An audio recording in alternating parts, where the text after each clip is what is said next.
From the door to the bed, a night of passionate kisses. Hi, my beautiful family. Welcome to Mr. Peter Stories. I missed you all so much. You are not just my audience. You are my real family. Every time you respond to my stories, my heart fills with joy and pride. Type yes if you are satisfied and feeling the love. Before we begin, let me offer a special prayer for you. May your days be filled with love, peace, and happiness. May every obstacle turn into an opportunity, and every tear be replaced with joy. May your heart always find comfort, and your dreams become reality. May you and your loved ones be protected, guided, and blessed in all you do. And may our Mr. Peter Stories family continue to grow stronger in love, unity, and inspiration. Are you enjoying the stories? What lessons are they teaching you? And how did the last one make you feel? Let's begin with love. The autumn sun painted Manhattan's financial district in hues of amber and gold, its rays reflecting off the steel and glass towers that pierced the October sky. Julian Lancelot's Italian leather shoes clicked against the marble floors of Sterling and Reich Investment Banking's lobby, each step echoing with the confidence of a man who had conquered Wall Street before the age of 32. His tailored Tom Ford suit, a deep charcoal that complemented his sterling grey eyes, spoke of old money and refined taste. The security guard nodded deferentially as Julian passed through. Everyone in the building knew his reputation. As the youngest partner in the firm's history, he had orchestrated some of the most lucrative tech acquisitions of the past decade. His name carried weight in boardrooms from New York to Shanghai, yet something was missing. Despite the penthouse overlooking Central Park, despite the Ferrari gathering dust in his private garage, despite the string of socialites who graced his arm at charity galas, Julian felt hollow. The elevator ascended silently to the 47th floor, its mirrored walls reflecting a man who appeared to have everything. Julian adjusted his platinum cufflinks, a family heirloom bearing the Lancelot crest, and reviewed his schedule on his phone. The day's highlight was a pitch from a promising tech startup, something about blockchain innovation. He had seen thousands of these presentations, most filled with oversized dreams and undersized potential. The conference room was already filling with the usual suspects: venture capitalists in expensive suits, tech analysts clutching their tablets, and junior associates eager to impress. Julian took his customary seat at the head of the mahogany table, barely glancing at the presentation materials before him. That's when the room's energy shifted. Tialia Azana entered, and the world tilted on its axis. She commanded attention not through volume or flamboyance, but through an innate magnetism that drew every eye in the room. Her charcoal grey pantsuit was impeccably tailored, but it was her presence that captivated, a perfect blend of confidence and grace. Her skin, the color of rich mahogany, seemed to glow under the recessed lighting. Her hair was styled in elegant natural coils that framed a face that could have graced magazine covers, yet her eyes held something far more compelling: intelligence, determination, and a hint of defiance. Julian found himself sitting straighter, his usual mask of professional indifference slipping. He watched as she set up her presentation with practiced efficiency, noting the subtle ways she took control of the room. Her movements were purposeful, elegant, each gesture carrying the assurance of someone who had fought for her place in this world of white male privilege. "Good morning, everyone," she began, her voice rich and melodious, with undertones of power that demanded attention. "I'm Tialia Azana, CEO of Blockfin Technologies."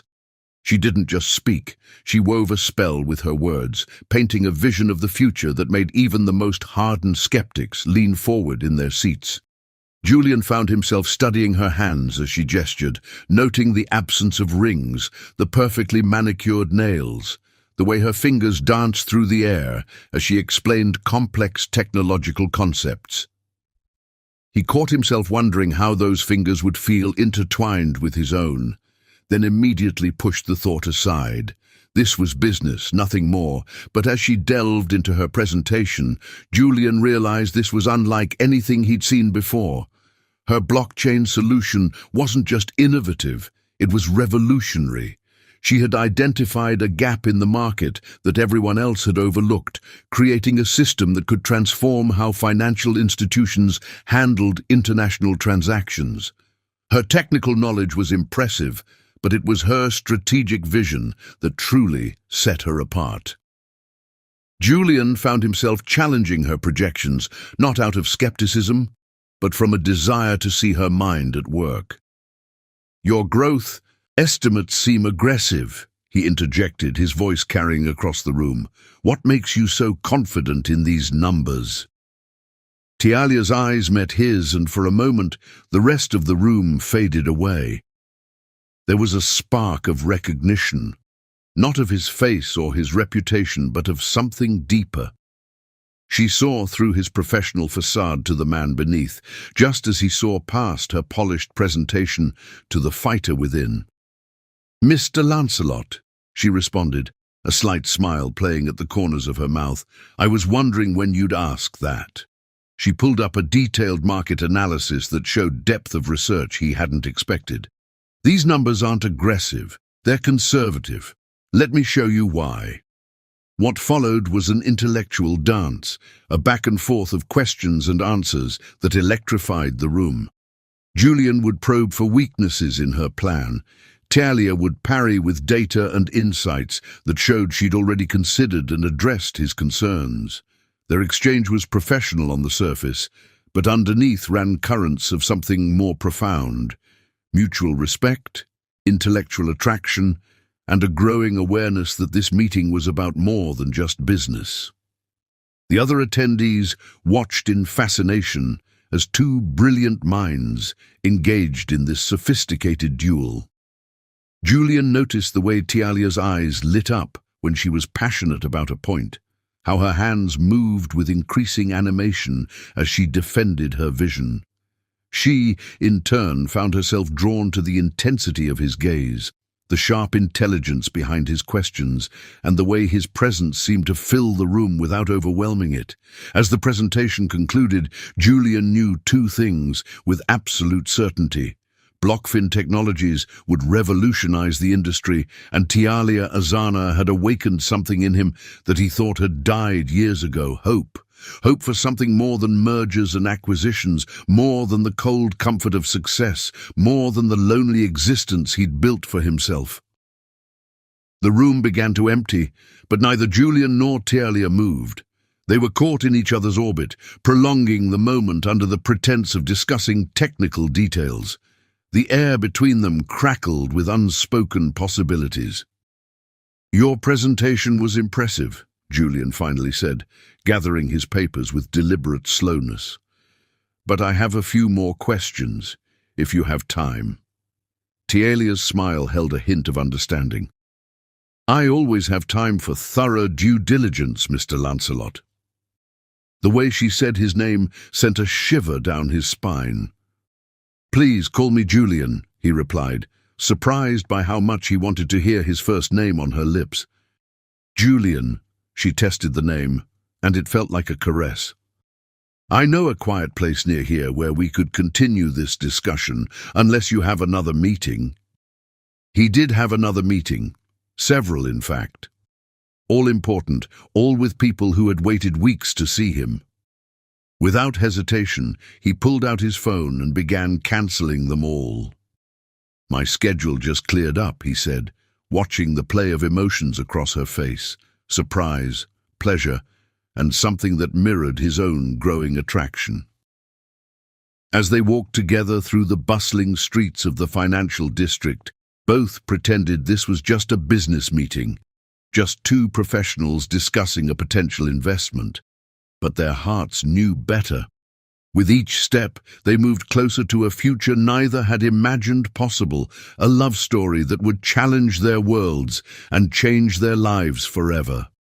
The autumn wind whipped around them, carrying the scent of possibility and the promise of something extraordinary, Above them, the towers of Manhattan scraped the sky, witnesses to countless stories of ambition and success.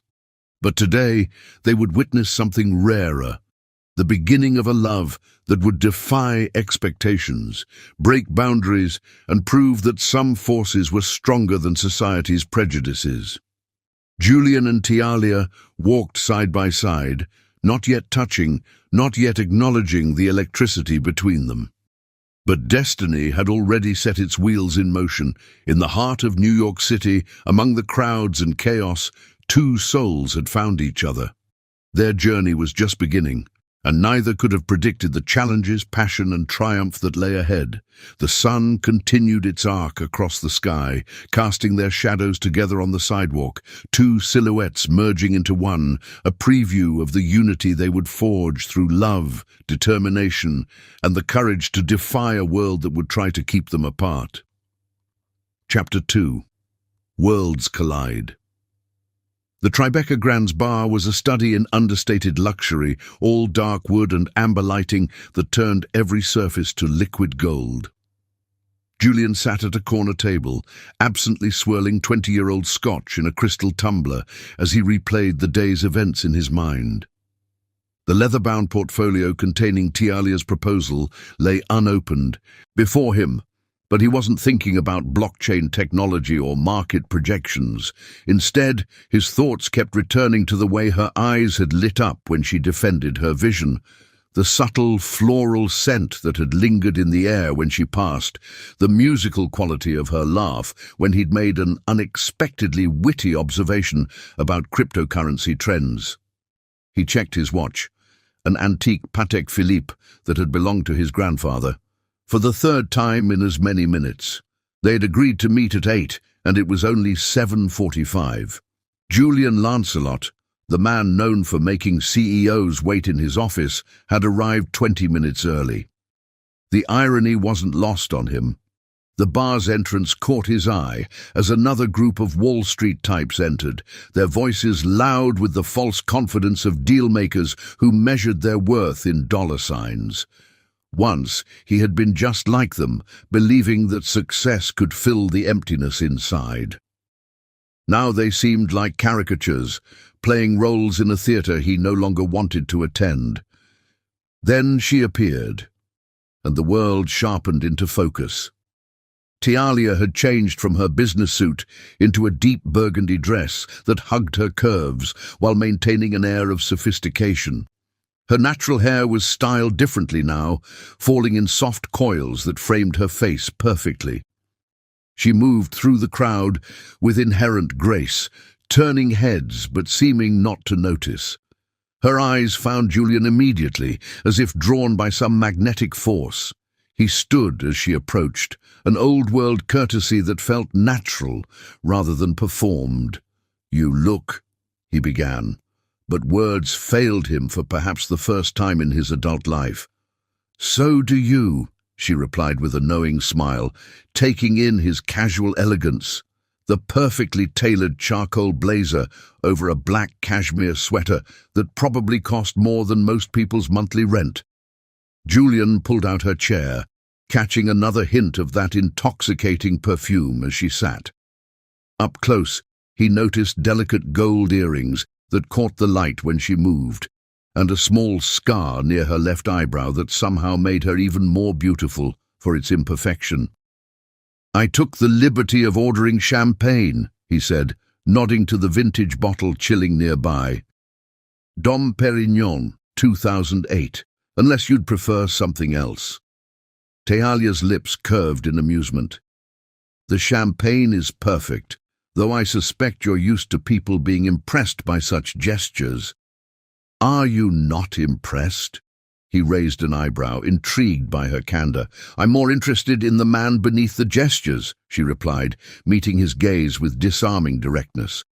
"The one who asked questions today, not to challenge my authority, but to understand my vision. That was unexpected." The sommelier appeared, presenting the champagne with practiced flourish. Julian watched Tialia as she tasted it, noting how she took a moment to truly appreciate the wine, rather than simply accepting it as her due. Everything about her spoke of someone who understood value beyond price tags. "Tell me," she said, setting down her glass, "what does Julian Lancelot do when he's not terrorizing startup CEOs in boardrooms?" "Honestly?" He considered the question seriously. "I work. I attend charity galas that feel more like networking events. I maintain the appearance of the successful young partner that everyone expects me to be." "That's what you do," Talia observed, "not who you are." The distinction struck him like a physical blow. When was the last time anyone had cared to look beyond his carefully constructed facade?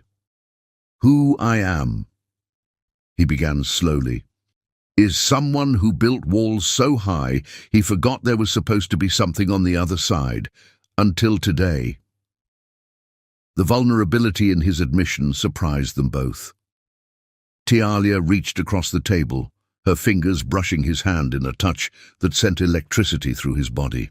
"Today, in that boardroom, I saw moments when those walls came down, when you forgot to be Julian Lancelot, Sterling and Reich partner, and were just you." Their conversation flowed as naturally as the champagne, moving from professional ambitions to personal philosophies. Julian found himself sharing things he'd never told anyone, about the pressure of being a Lancelot, about his secret desire to use his wealth for more than just making more wealth. Talia spoke of her journey from Oakland to Silicon Valley, of being underestimated and overlooked until she was too brilliant to ignore. "My father," she said, tracing the rim of her glass, "worked 2 jobs to put me through Stanford. He taught me that excellence isn't about proving others wrong, it's about proving yourself right."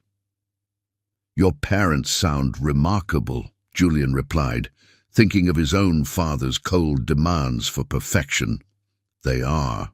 They taught me to be proud of who I am, to never apologize for taking up space in rooms that weren't built for people like me." She paused, studying him. "What about your family?" Julian's laugh held little humor. "The Lancelots have been on the right side of history's ledger books for so long, they've forgotten there's another side. My father's idea of parenting was hiring the best tutors and expecting nothing less than perfection." "And your mother?" Julian hesitated, then continued softly. "She tries to bridge the gap between who I am and who my father wants me to be. She's the only one who ever asked if I was happy." "Are you?" Talia's question hung in the air between them. Before he could answer, the maitre d' appeared to inform them that the kitchen was closing. They both started, realizing they had talked for hours without ordering food. "I know a place," Talia said, standing, "if you're willing to trust me." Julian didn't hesitate. "Lead the way." They emerged into the New York night, the city's energy pulsing around them. Talia led them through streets that grew progressively less familiar to Julian until they reached a small Ethiopian restaurant tucked between a bodega and a laundromat. The owner greeted Talia like family, ushering them to a quiet corner table. Julian watched in fascination as she ordered in fluent Amharic, the musical language adding yet another layer to her mystique. "My mother's best friend growing up was Ethiopian," she explained. "I spent half my childhood in her kitchen, learning the language along with the recipes." The food arrived on traditional injera bread, a feast of colors and aromas that Julian would never have experienced in his usual haunts. Talia taught him how to eat with his hands, laughing at his initial awkwardness, but appreciating his willingness to embrace something new. "This is incredible," he admitted, savoring flavors he couldn't name but knew he'd crave again. "Sometimes the best experiences come when we step outside our comfort zones," Talia said softly, and they both knew she wasn't just talking about food. As they shared the meal and more stories, the air between them grew charged with possibility. Their hands would brush accidentally on purpose, each touch sending sparks through their bodies. Their eyes met and held with increasing frequency, conveying things that words couldn't express. Later, as they walked through the cooling night air, neither wanted the evening to end. They found themselves in a small park, sitting on a bench beneath a canopy of trees and city lights. The usual New York cacophony seemed distant, creating a bubble of intimacy around them. "You never answered my question," Telia said quietly. "Are you happy?" Julian turned to face her, his heart pounding with an emotion he'd never felt before. "I wasn't," he said honestly. "Not until today." The space between them seemed to shrink of its own accord. Tialia's hand found his, their fingers intertwining naturally.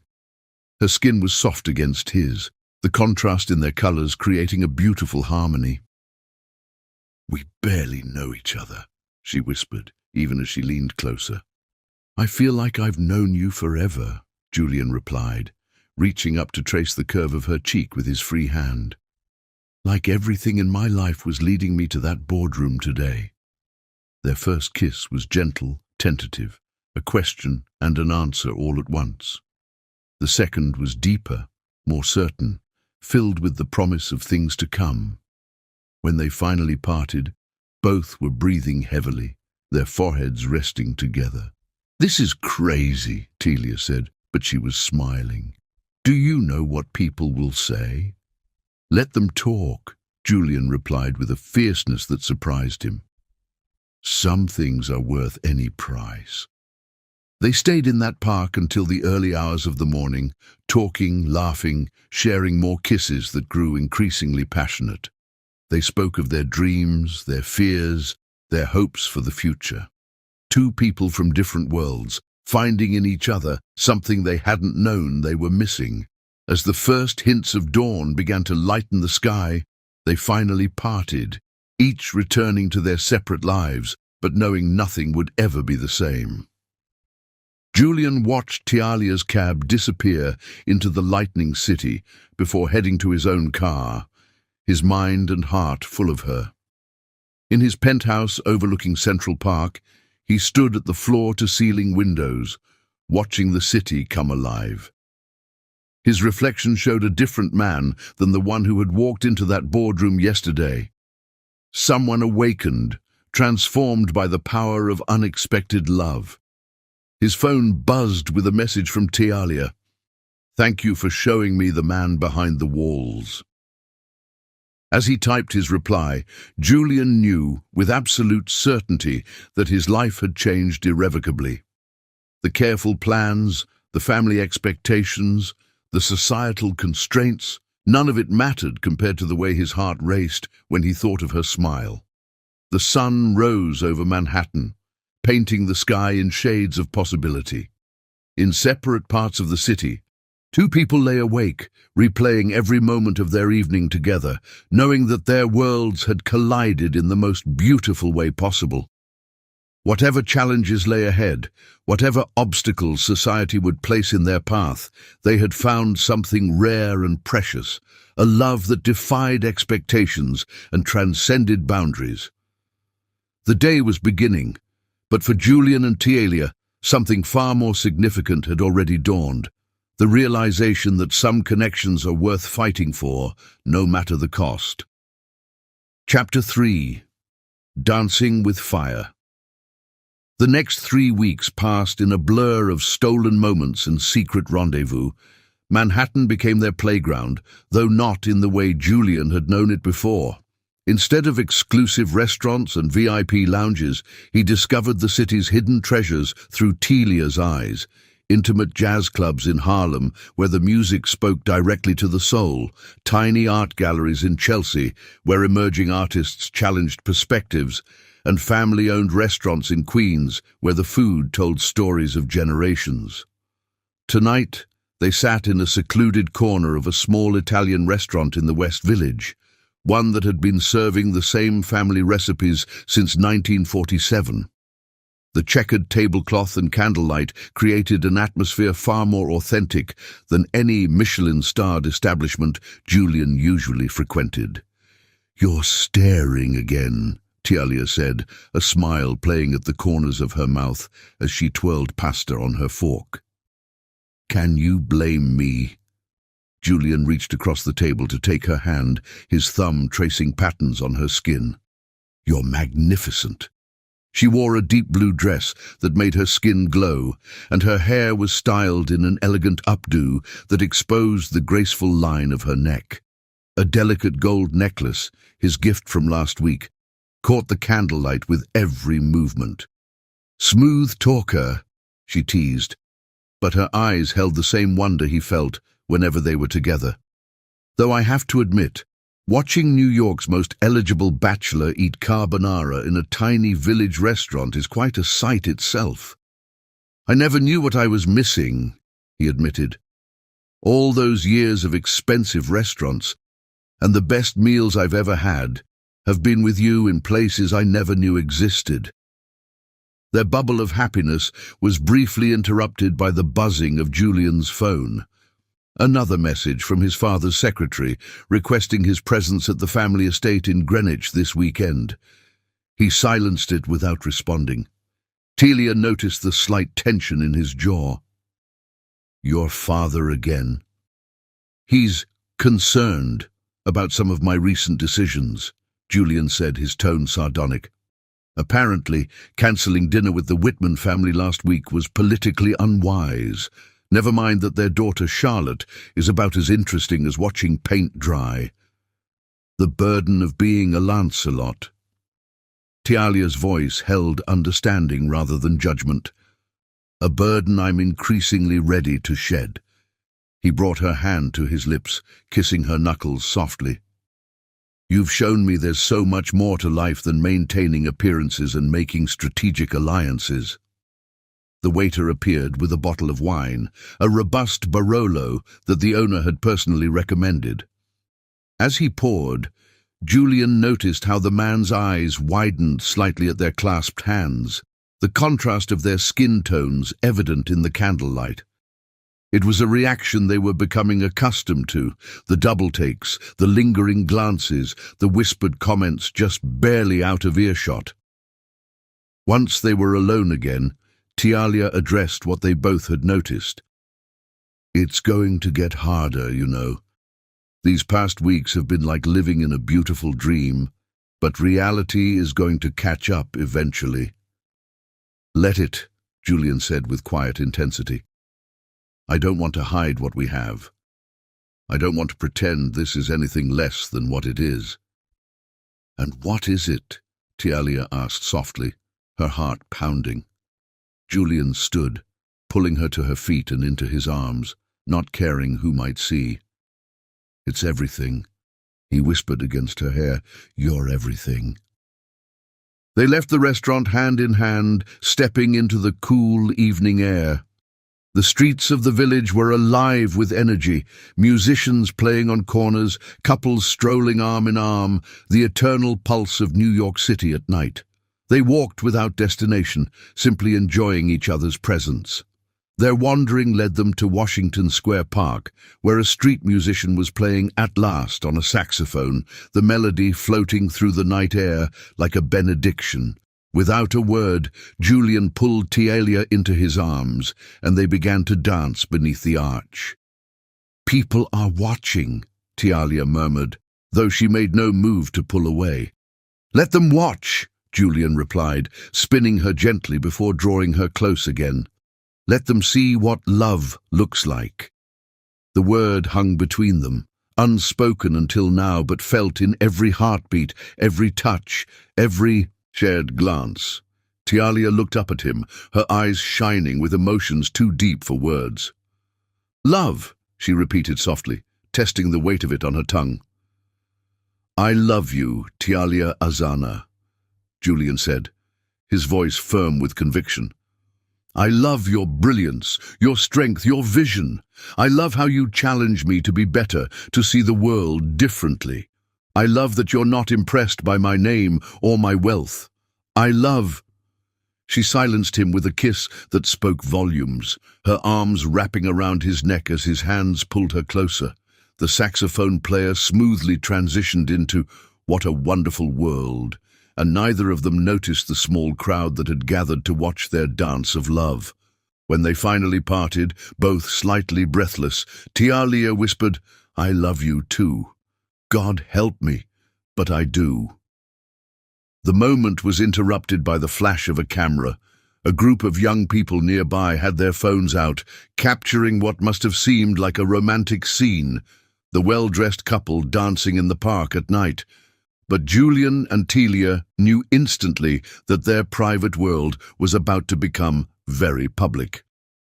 "We should go," Julian said, noting how quickly the photos were likely being uploaded to social media. He could already imagine the headlines, "Lancelot heir seen with mystery woman," or worse, more explicit references to their racial differences. They caught a cab to Julian's penthouse, the ride filled with a mixture of tension and anticipation. They had been careful until now, meeting in places where they were less likely to be recognized, avoiding the spotlight that constantly followed the Lancelot name, but tonight had changed everything.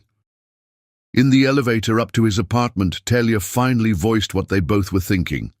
"This is going to complicate things at Sterling and Reich. The board is still evaluating my proposal, and now—" Julian turned to her, his expression fierce. "Your technology stands on its own merits. If anyone dares to suggest otherwise—" "They will," she cut in gently. "You know they will. Just like they'll say, I'm sleeping my way to funding, like they'll say you're rebelling against your father, like they'll say 1,000 things that have nothing to do with how we feel about each other." The elevator doors opened directly into his penthouse, where floor-to-ceiling windows offered a panoramic view of the city they both loved. Julian led her to the terrace, the night air cool against their skin. "Then let me withdraw from the evaluation committee," he said. "I'll recuse myself from any decisions about Blockfin. Your company deserves to be judged solely on its revolutionary potential." Telia touched his face gently. "You're willing to step back from one of the biggest deals of the year?" "I'd step back from everything if that's what it takes to be with you openly, honestly." He covered her hand with his own. "I'm tired of living according to others' expectations. I want to live according to my heart." They stood there in the moonlight, the city spread out before them like a sea of stars, both knowing that tomorrow would bring challenges they couldn't yet imagine. Julian's phone buzzed again, more messages from his father, probably responding to photos that were already circulating online. "Stay with me tonight," Julian whispered, drawing her closer. "Let's have one more perfect night before we face the storm." Telia's answer was a kiss that tasted of wine and destiny, of passion and promise. They made love under the stars, their bodies moving together with an intensity that spoke of both desire and defiance. Every touch was a declaration, every kiss a vow that what they had found was worth fighting for. Later, as they lay tangled in silk sheets, Tialia traced patterns on Julian's chest while he ran his fingers through her hair, now freed from its elegant updo. The city lights cast patterns across their intertwined forms, creating a chiaroscuro of intimacy. "Tell me what you're thinking," Julian murmured, pressing a kiss to her temple. "I'm thinking about my parents," she replied honestly. "About how they fought for their love during the civil rights era, how they taught me to be proud of who I am. And I'm thinking about how they might react to this, to us. Are they as traditional as my family?" Telia laughed softly. "In their own way. They fought so hard for me to have opportunities they never had. They might worry that being with you could somehow overshadow everything I've built on my own." "They raised an extraordinary woman," Julian said, pulling her closer. "Nothing and no one could overshadow your light." The night deepened around them as they talked about their fears and hopes, about the battles they knew were coming. Julian spoke of his father's rigid worldview, of family expectations that stretched back generations. Tialia shared stories of her own struggles in the tech world, of having to work twice as hard to be taken half as seriously, As dawn approached, they stood together at the windows, watching the city awaken. Julian's arms wrapped around Tialia from behind, their reflections overlapping in the glass. "Whatever comes," he promised, "we face it together. No hiding, no apologies." "No regrets?" she asked, turning in his arms. "Only that I didn't find you sooner." His kiss was tender, a seal on his words. The sun rose over Manhattan, painting the sky in shades of pink and gold. In his private gallery of memories, Julian would always remember Tialia like this, bathed in morning light, her beauty both fierce and vulnerable, her presence in his life a testament to love's power to transform. They had been dancing with fire these past weeks, and now the flames were about to rise higher. But as they held each other in the growing light, they knew that some things were worth getting burned for. Their love was no longer just a private joy. It was about to become a statement, a challenge to a world that too often sought to dictate who could love whom. The day ahead would bring its own trials. But for now, they had this moment, this sunrise, this love that had ambushed them both and changed everything. In each other's arms, they found the strength to face whatever storms were gathering on the horizon. Their dance with fire was just beginning, but they would dance it together, letting their love light the way forward into an uncertain but promising future. Chapter 4. The Boardroom and the Heart. The Sterling and Reich boardroom felt different now. Julian sat at his usual place at the mahogany table, but his eyes kept drifting to the empty chair where Tialia had sat during her presentation weeks ago. The morning light filtered through the floor-to-ceiling windows, casting long shadows across the polished surface as the investment committee gathered for their weekly meeting.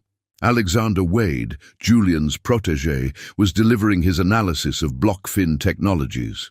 At 30, Wade was already showing signs of the ruthless ambition that drove success on Wall Street. His perfectly pressed suit and carefully styled hair spoke of someone who understood the power of appearance. But there was something cold in his eyes that Julian had never noticed before. "The technology is impressive," Wade admitted, flipping through his presentation. "Blockfin's blockchain solution could revolutionize international transactions. However," he paused, his eyes flickering briefly to Julian, "there are concerns about the company's leadership structure." Julian's hand tightened imperceptibly around his Mont Blanc pen. "The CEO has an impressive track record," he said, keeping his voice neutral. "Stanford MBA. Successful exits from 2 previous startups." "True," Wade conceded with a smile that didn't reach his eyes, "but there are rumors about personal entanglements that might cloud objective judgment." The room temperature seemed to drop several degrees. Julian felt the weight of multiple gazes, some curious, others calculating. The photos from Washington Square Park had indeed made their rounds through Manhattan's elite circles, spawning whispers and speculation. "I've recused myself from the final decision," Julian reminded them, his tone carrying a warning edge. "Blockfin should be evaluated solely on its merits." "Of course," Wade agreed smoothly, "though one might argue that your involvement has already influenced the process." Before Julian could respond, the boardroom door opened, and Tialia walked in, her presence immediately commanding attention. She wore a cream-colored suit that contrasted beautifully with her skin, her hair styled in elegant cornrows that spoke of both professionalism and cultural pride. Several board members shifted uncomfortably in their seats. "I apologize for interrupting," she said, her voice clear and confident. "But since you're discussing my company, I thought it appropriate to address any concerns directly." Julian's heart raced at the sight of her, remembering how she had felt in his arms just hours ago, how her lips had traced promises along his skin. But here, in this realm of power and money, they had to maintain a careful distance. Tialia moved to the front of the room, pulling up her own presentation with practiced ease. Let's talk numbers, she began, launching into a detailed analysis that made Wade's concerns seem petty and personal in comparison. She commanded the room with a presence that demanded respect, her intelligence and vision shining through every word.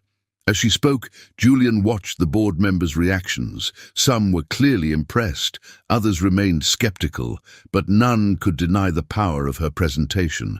She wasn't just defending her company, she was proving why she belonged in this room, why Blockfin deserved their investment. The meeting stretched on, becoming a subtle battle of wills. Wade attempted to raise more concerns, but Telia countered each one with data and market analysis. Julian maintained his professional demeanor, though his pride in her brilliance threatened to show through his carefully constructed facade. Finally, the chairman called for a break. As the room emptied, Julian and Telia found themselves momentarily alone. The air between them crackled with unspoken words. "That was impressive," he said softly, maintaining a professional distance despite his desire to take her in his arms. "I learned long ago never to let others define my worth," she replied, her eyes meeting his with an intensity that made his breath catch. "Though I must admit, having you in my corner makes the battle easier. I wish I could do more." "You're doing exactly what you should, letting me fight my own battles while standing beside me, not in front of me." Their moment was interrupted by Wade's return. His smile was practiced, but his eyes held calculation. "Ms. Azana, your presentation was enlightening. Perhaps we could discuss it further over dinner." The suggestion carried hidden barbs, and Julian felt a surge of protective anger, but Talia's response was perfectly poised. "Thank you, Mr. Wade, but I make it a policy not to mix business with pleasure." Her smile was professional, but her meaning was clear. "All relevant data is in the proposal. I trust that will be sufficient for your analysis." The afternoon session was equally intense, with various board members picking apart Blockfin's business model. Telia handled each question with grace and intelligence, while Julian fought to maintain his professional detachment. Every time she spoke, he remembered their conversations in his penthouse, her passion for technology and innovation shining through even in their most intimate moments. As the sun began to set over Manhattan, casting orange light through the windows, the board finally called for a vote on moving forward with due diligence. Julian, true to his word, abstained. The tension in the room was palpable as the votes were counted. The result was positive, but barely. Blockfin would move to the next phase of evaluation. Talia's face showed no emotion, but Julian could read the relief in her shoulders, the subtle release of tension she had been carrying all day. The boardroom slowly emptied, leaving them alone again. Outside, the city lights were beginning to twinkle against the darkening sky. They stood at opposite ends of the room, the physical distance between them feeling like both protection and punishment. "Dinner?" Julian asked softly, once he was sure they were truly alone. "I should work on the due diligence documents," Telia replied, though her eyes said something different. "You need to eat." He moved closer, careful to maintain a professional distance in case anyone walked in. "I know a place where we can just be us. No boardrooms, no politics." She smiled, a genuine expression that transformed her face from professional CEO to the woman he loved. "Lead the way, Mr. Lancelot." They took separate elevators down to the lobby, a necessary pretense that felt increasingly difficult to maintain. Julian's driver was waiting outside, but instead of heading to his usual haunts, he directed them to a small Korean restaurant in Queens. The tiny restaurant was warm and inviting, with paper lanterns casting a soft glow over worn wooden tables. The elderly owner greeted them with genuine warmth, not caring about their different backgrounds or the obvious expense of their clothing. In a private booth at the back, they finally allowed themselves to relax. Tialia removed her suit jacket, and Julian loosened his tie. Their fingers intertwined naturally across the table. "You were magnificent today," Julian said, his thumb tracing patterns on her hand. "I've never seen Wade so thoroughly put in his place." Tialia laughed softly. "He's not the first man to underestimate me, and he won't be the last, though I suspect his interest isn't just professional rivalry." "I noticed," Julian's voice held a hint of growl. "His dinner invitation was rather transparent." "Jealous?" she teased, though her eyes were serious. "You know you have nothing to worry about." "It's not you I'm worried about. Wade is ambitious, and he's noticed how I look at you. He'll try to use this against us both." Their conversation paused as the owner brought out a feast of dishes, steaming bowls of soon dubu, perfectly grilled kalbi, and an array of colourful banchan. The familiar ritual of sharing food helped ease the tension of the day. "We knew this wouldn't be easy," Tialia said, using her chopsticks to place a piece of meat on Julian's rice. "But I won't let anyone use our love to discredit my company or your judgment." Julian watched her in the warm light, marveling at her strength and grace under pressure. "Move in with me," he said suddenly. Tialia's chopsticks paused halfway to her mouth.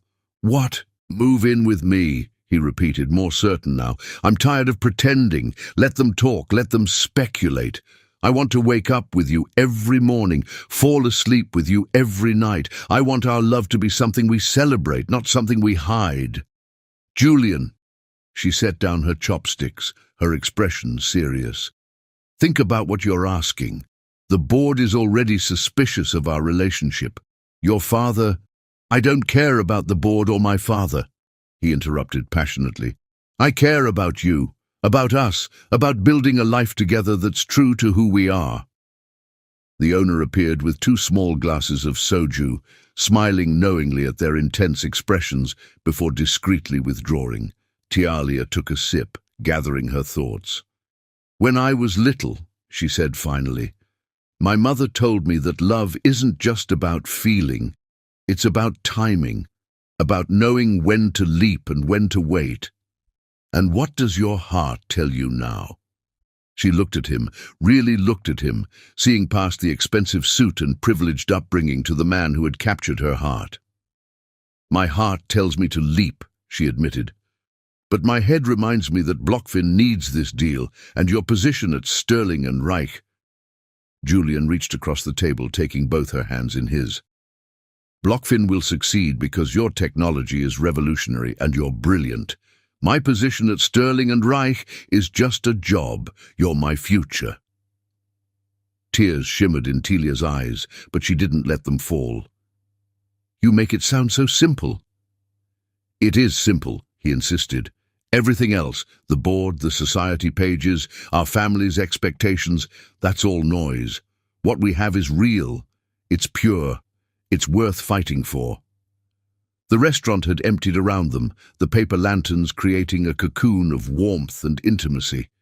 In this moment, the pressures of the boardroom seemed distant, replaced by the certainty of their connection.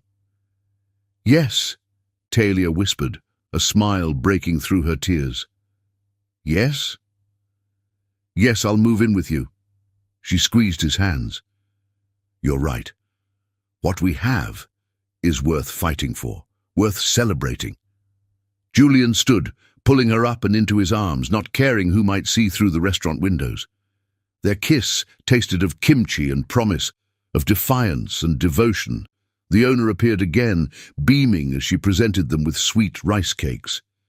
"For happiness," she said in broken English, "for love."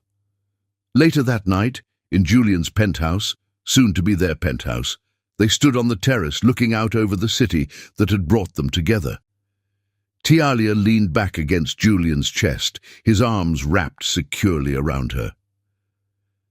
"Tomorrow will be interesting," she mused, thinking of the reactions their announcement would generate. "Tomorrow will be perfect," Julian countered, pressing a kiss to her neck, "because I'll face it with you."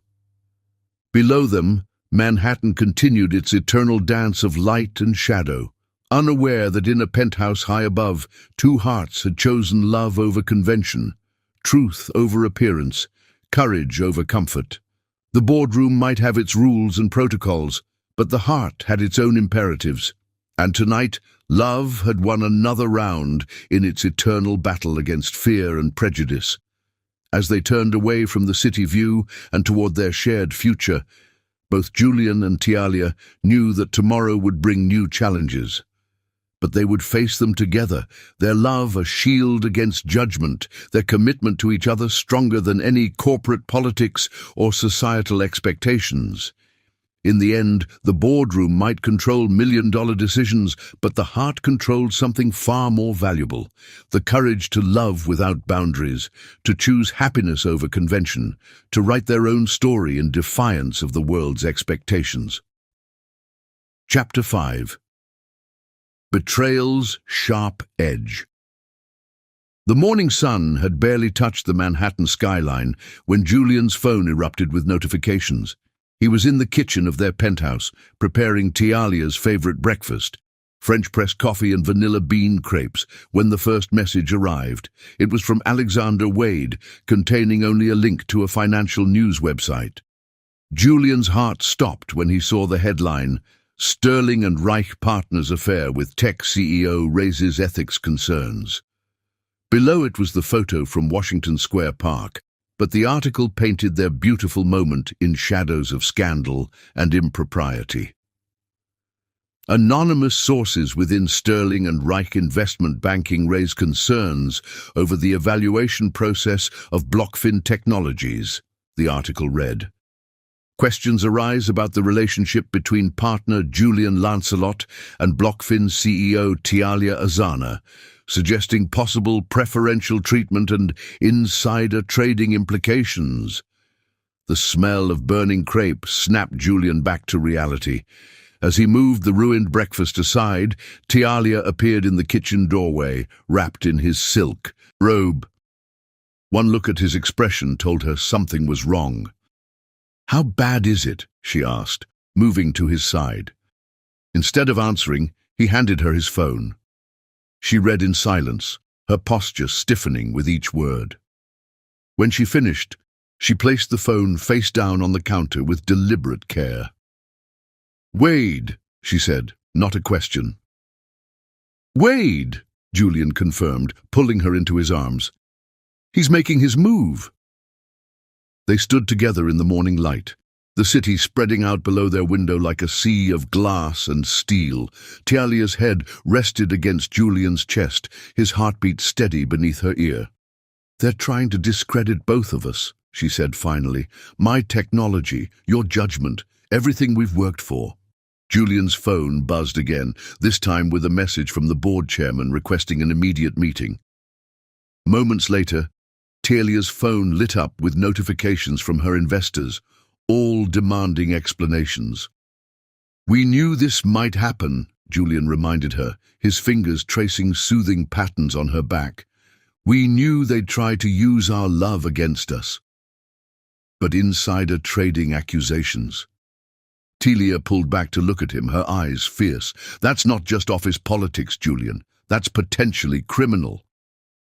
Before he could respond, both their phones began ringing simultaneously. The real storm was beginning. The next few hours were a blur of activity. They dressed quickly, Julian in a charcoal Tom Ford suit that felt like armor, Tialia in a power suit of deep burgundy that made her look like a warrior queen. They shared one last kiss before departing separately, maintaining at least the appearance of professional distance. Sterling and Reich's offices were buzzing with barely concealed excitement when Julian arrived. Conversations stopped as he passed, replaced by whispers and significant looks. He kept his head high, his face impassive, channeling generations of Lancelot pride. The boardroom, usually a place of calculated power plays, felt like a courtroom today. The chairman, Douglas Montgomery, sat at the head of the table, his expression grave. Alexander Wade was there too, looking appropriately concerned while barely concealing his satisfaction. "This is a serious situation, Julian," Montgomery began without preamble. The implications for the firm are non-existent, Julian interrupted smoothly. I recused myself from all decisions regarding Blockfin Technologies the moment my relationship with Ms. Azana began. Every evaluation, every vote, every decision has been documented and witnessed. There has been no impropriety. The appearance of impropriety can be just as damaging, Wade interjected, his concern almost convincing. The market runs on trust, Julian. You know this. Julian turned to face his former protégé, seeing him clearly for the first time. Yes, Alexander, I do know this, just as I know that anonymous sources rarely act without motivation. Wade's smile flickered but held. Are you suggesting something? I'm stating it plainly. You orchestrated this leak, hoping to damage both my reputation and Blockfin's chances for funding. The question is why? The room grew tense as the two men stared each other down. Montgomery cleared his throat uncomfortably. Gentlemen, this isn't productive. The fact remains that we have a public relations crisis on our hands. Julian, the board feels it would be best if you took a leave of absence while we conduct an internal review. A leave of absence? Julian's laugh held no humor. You mean exile while you wait for this to blow over? It's for the best, Wade said softly, for everyone involved. Meanwhile, across town, Telia was facing her own battles. Her board of directors had convened an emergency meeting, and the atmosphere was equally tense. This is exactly what we were worried about, Michael Chen, her lead investor, was saying. Association with the Lancelot name was bound to bring scrutiny. My personal life has no bearing on Blockfin's technology or potential, Telia countered, her voice steady despite her racing heart. Our blockchain solution is revolutionary, yes, another board member interrupted, but innovation isn't enough. We need credibility, stability. These headlines are a deliberate attempt to discredit both the company and my leadership, Telia finished. And by reacting exactly as the perpetrators hoped, you're playing into their hands. She stood, commanding the room's attention. I built this company from nothing. I developed this technology when everyone said it couldn't be done. I've faced skepticism and prejudice at every step, and I'm still standing. If you think I'll let a manufactured scandal derail everything we've built, you don't know me at all. Her phone buzzed with a text from Julian. Don't let them break you.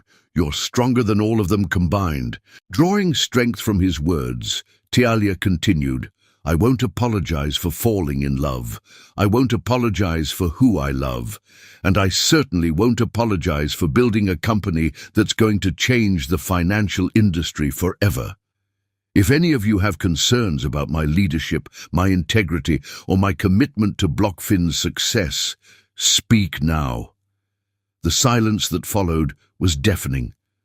Back at Sterling and Reich, Julian was cleaning out his office.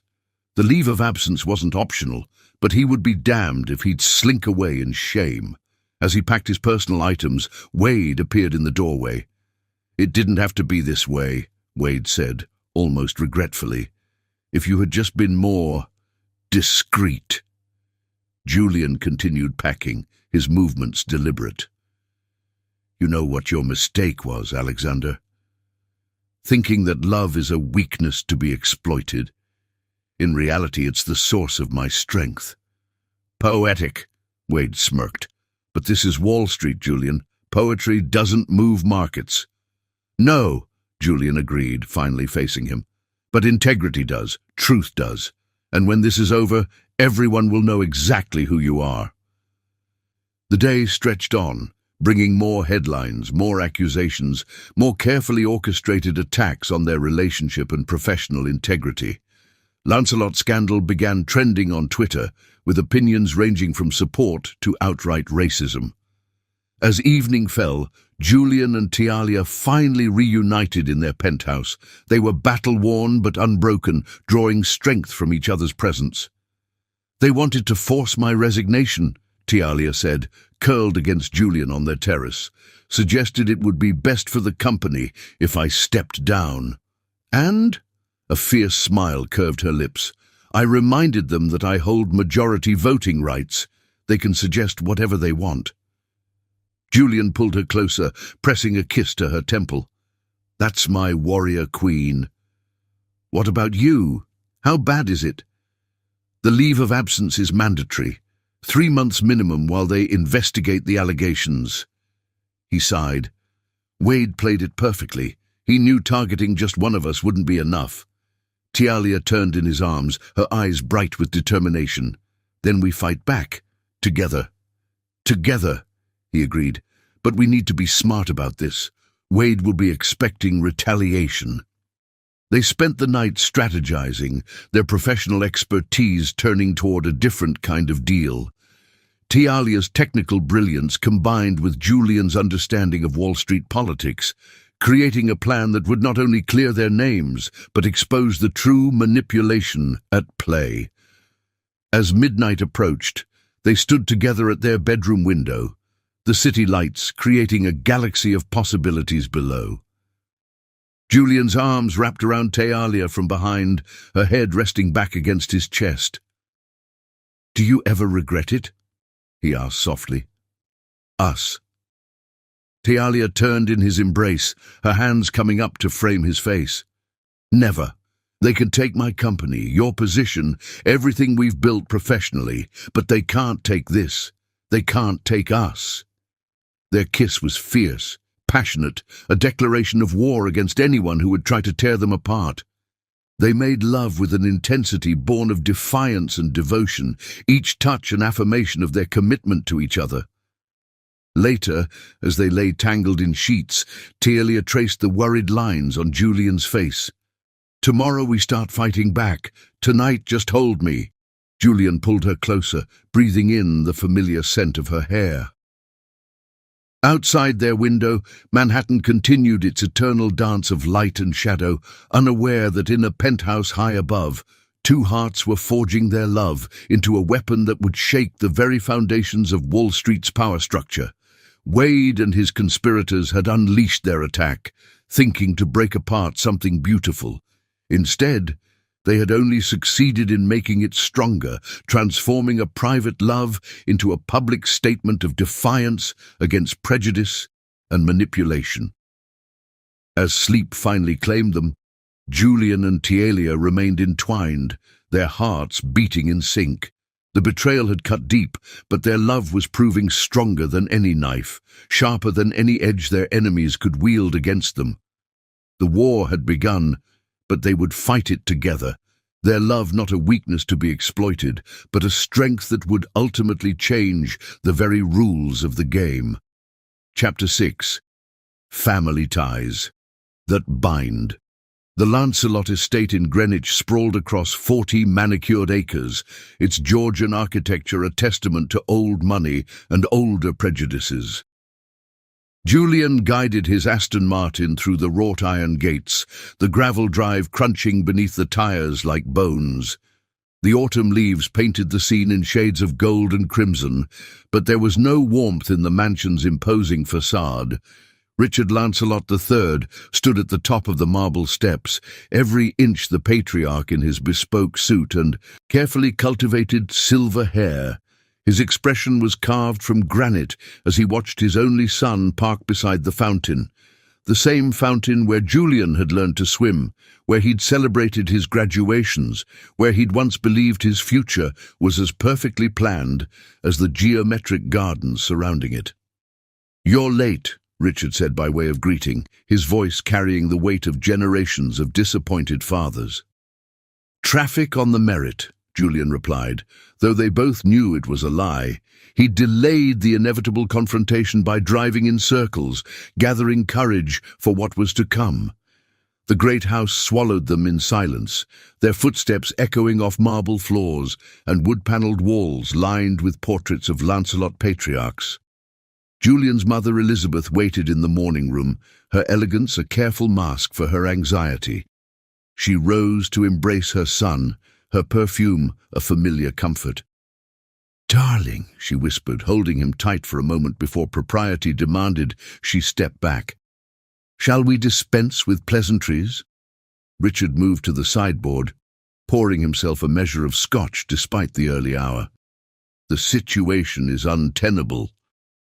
The situation, Julian echoed, his tone dangerous, has a name, Tialia, and she's the woman I love. Love. Richard's laugh was sharp as broken glass. This isn't about love. This is about reputation, about legacy, about the very foundation of everything our family has built. Elizabeth perched on the edge of an antique settee, her hands clasped tightly in her lap. Your father is concerned, Julian. These headlines, the accusations, manufactured by people who fear change, Julian cut in, who fear anything that threatens their narrow view of the world. Narrow? Richard slammed his glass down. I've built relationships with every major financial institution in the world. I've created opportunities for generations of our family. And you're willing to throw it all away for what? A dalliance with a woman who... Choose your next words very carefully, father. Julian's voice was quiet, but carried an edge that made both his parents start.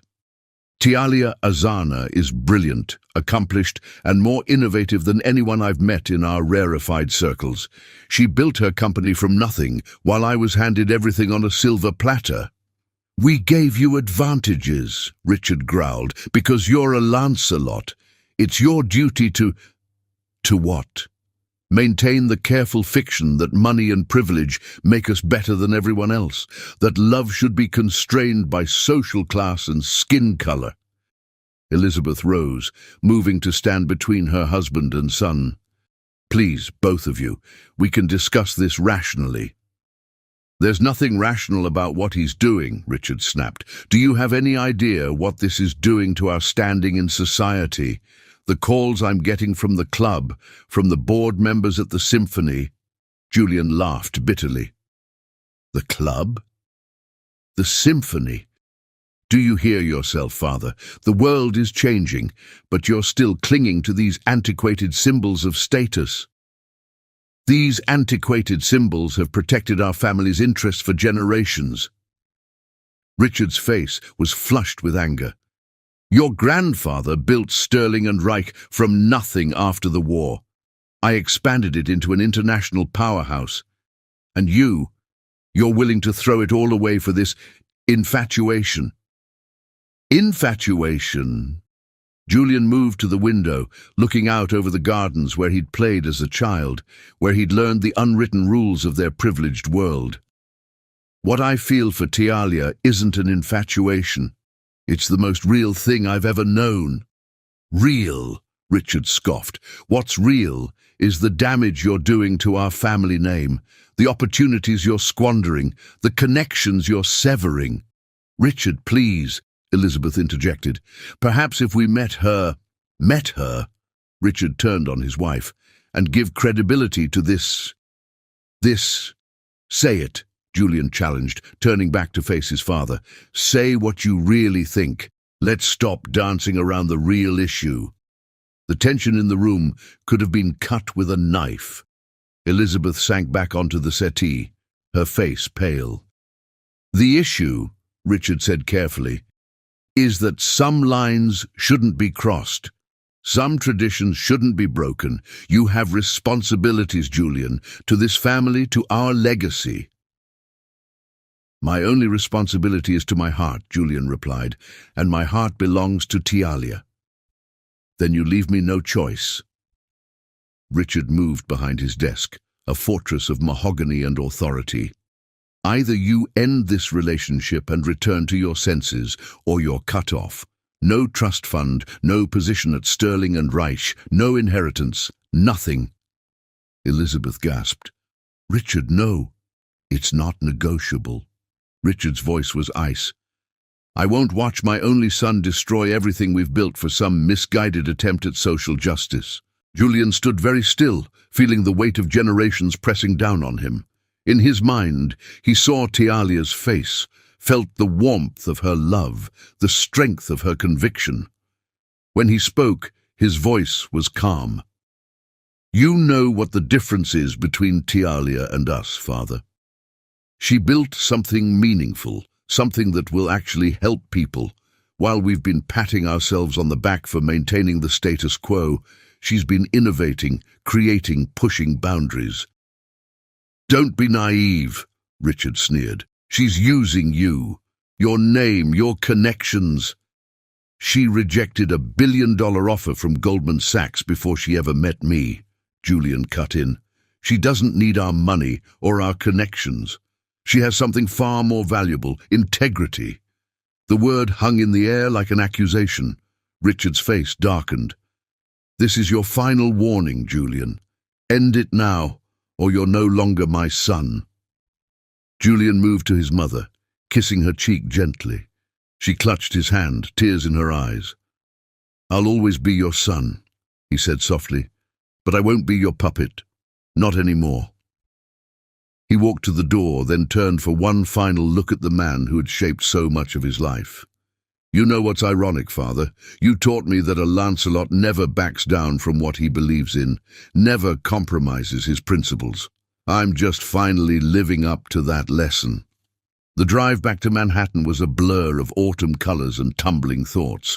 Julian's phone buzzed repeatedly, his mother's desperate texts, his father's assistant with paperwork to sign away his birthright, corporate lawyers beginning the process of severing his ties to Sterling and Reich.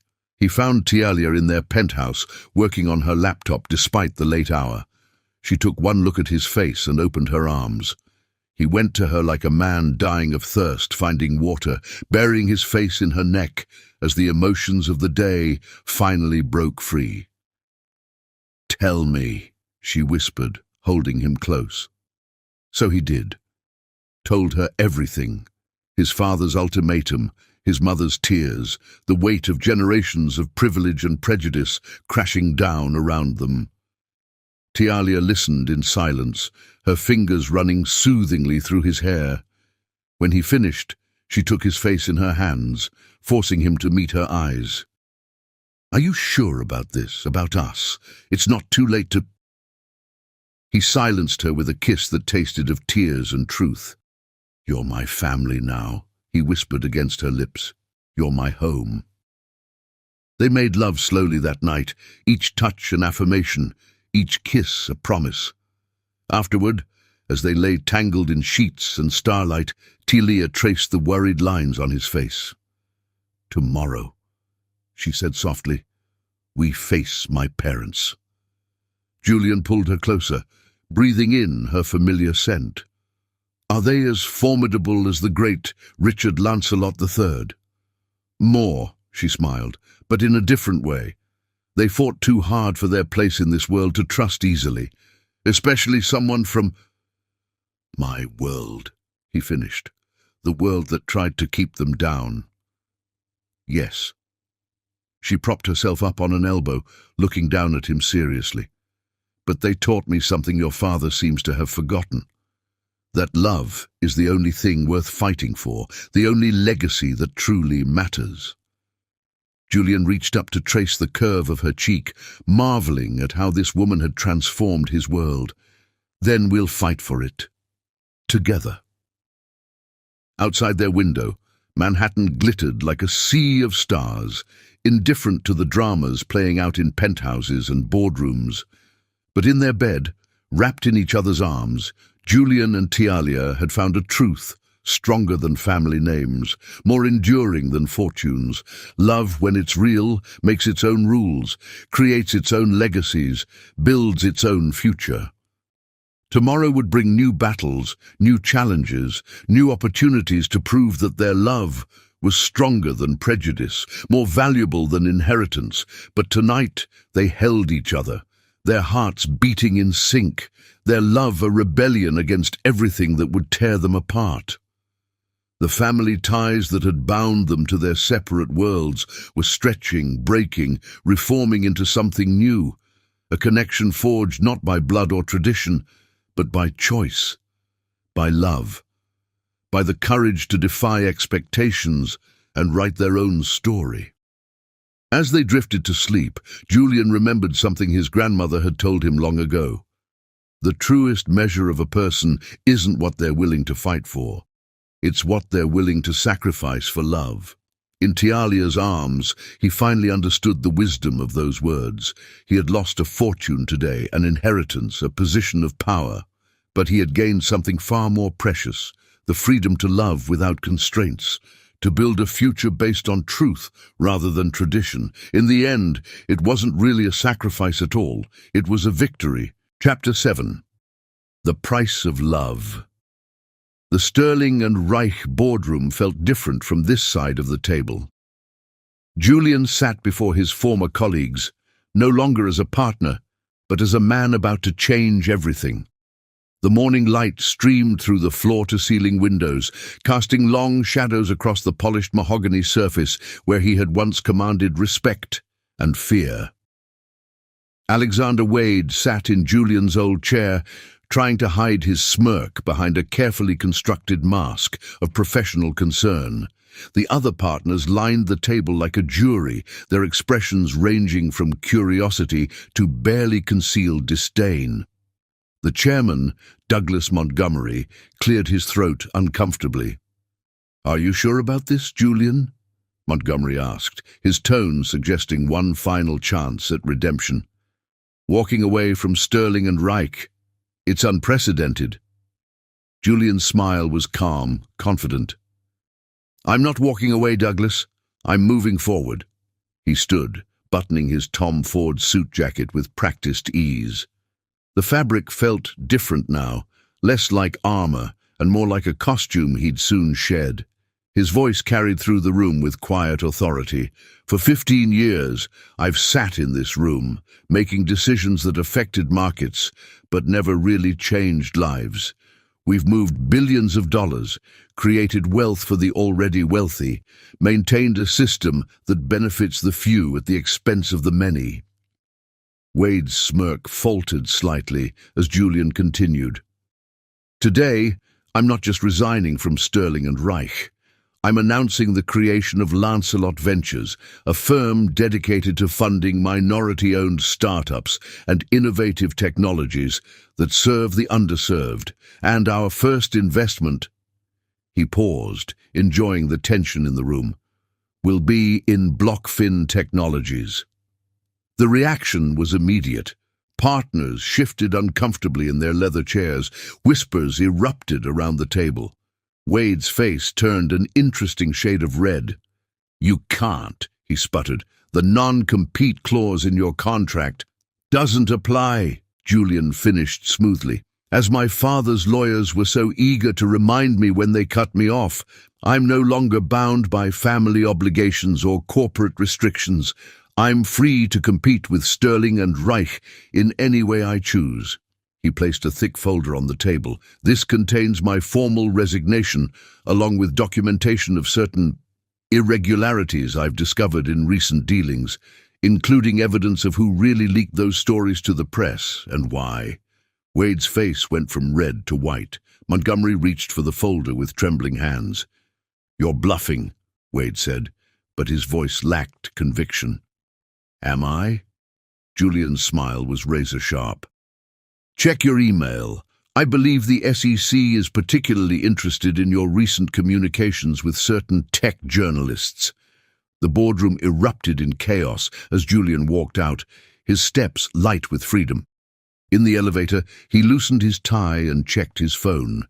One message from Tialia: "Done here too. Meet you at home." Across town, Tialia was concluding her own revolution. The BlockFin board meeting had started tense, but ended in triumph. She stood before her investors, every inch the CEO they had underestimated. "The numbers don't lie," she declared, pointing to the projection screen behind her. "Our technology isn't just revolutionary, it's profit-generating. While you were all concerned about headlines and scandals, we secured contracts with 3 major international banks." Michael Chen, her lead investor, leaned forward. "But the Sterling and Reich deal was never our only option," Tialia cut in. "Julian Lancelot saw our potential not because of any personal relationship, but because he's brilliant at spotting innovation. And now, with Lancelot Ventures backing, we're positioned to expand even faster than originally projected." She clicked to the next slide, showing partnership offers from companies around the world. Our blockchain solution is being hailed as the future of international banking. The publicity from the scandal, it only made more people pay attention to what we're actually building. The board members exchanged glances, their earlier skepticism transforming into reluctant admiration. Tialia continued her presentation, each slide hammering home the truth. BlockFin wasn't just surviving the scandal, it was thriving. As the meeting concluded, Chen approached her privately. "I owe you an apology," he said quietly. "We should have trusted your leadership." Tialia's smile was gracious but firm. "Yes, you should have. Remember that the next time you're tempted to judge someone's capabilities based on anything other than their actual performance." The drive home was surreal. Manhattan's streets were alive with the usual afternoon bustle, but everything felt different. Tialia's driver navigated through traffic while she watched the city scroll past her window, remembering all the times she'd doubted herself, all the moments she'd wondered if the fight was worth it. In their penthouse, Julian was waiting with champagne and that smile that still made her heart skip.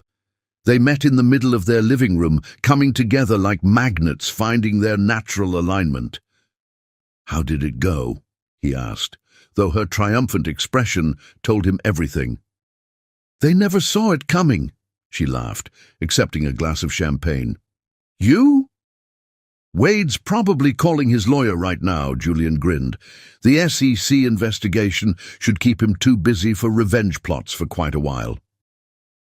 They moved to their terrace, the afternoon sun painting the city in shades of gold. Below them, Manhattan continued its eternal dance, unaware that today the rules of the game had changed. "Are you sure about this?" Tilia asked softly, turning to face him. "Starting over from scratch?" Julian set down his glass, pulling her close. "I've never been more sure of anything. The money, the position, the family name, none of it means anything compared to building something real, something that matters. With me?" Her voice held a hint of vulnerability that only he ever got to see. "Only with you." He kissed her softly, tasting champagne and triumph. "You showed me what real strength looks like, what it means to build something from nothing but vision and determination." They stood together, watching the sun paint the sky in shades of possibility. Julian's phone buzzed. Another message from his mother, probably pleading with him to reconsider. He ignored it. "Your father will never forgive this," Tialia murmured, though her tone suggested this didn't trouble her much. "Maybe not," Julian agreed. "But I've realized something important. His forgiveness isn't necessary for my happiness. You are." She turned in his arms, her eyes sparkling with mischief and love. "Smooth talker." "Honest talker," he corrected, capturing her lips in another kiss that spoke of promise and passion. Their celebration continued into the evening, moving from the terrace to the bedroom, where they made love with the fierce joy of warriors who had won their freedom. Every touch was a victory, every kiss a declaration of independence from the constraints that had tried to keep them apart. Later, as they lay tangled in sheets and starlight, Tialia traced the lines of Julian's face with gentle fingers. "Tell me about Lancelot Ventures," she said softly. "Tell me your vision." Julian caught her hand, pressing a kiss to her palm. "It's not just my vision, it's ours.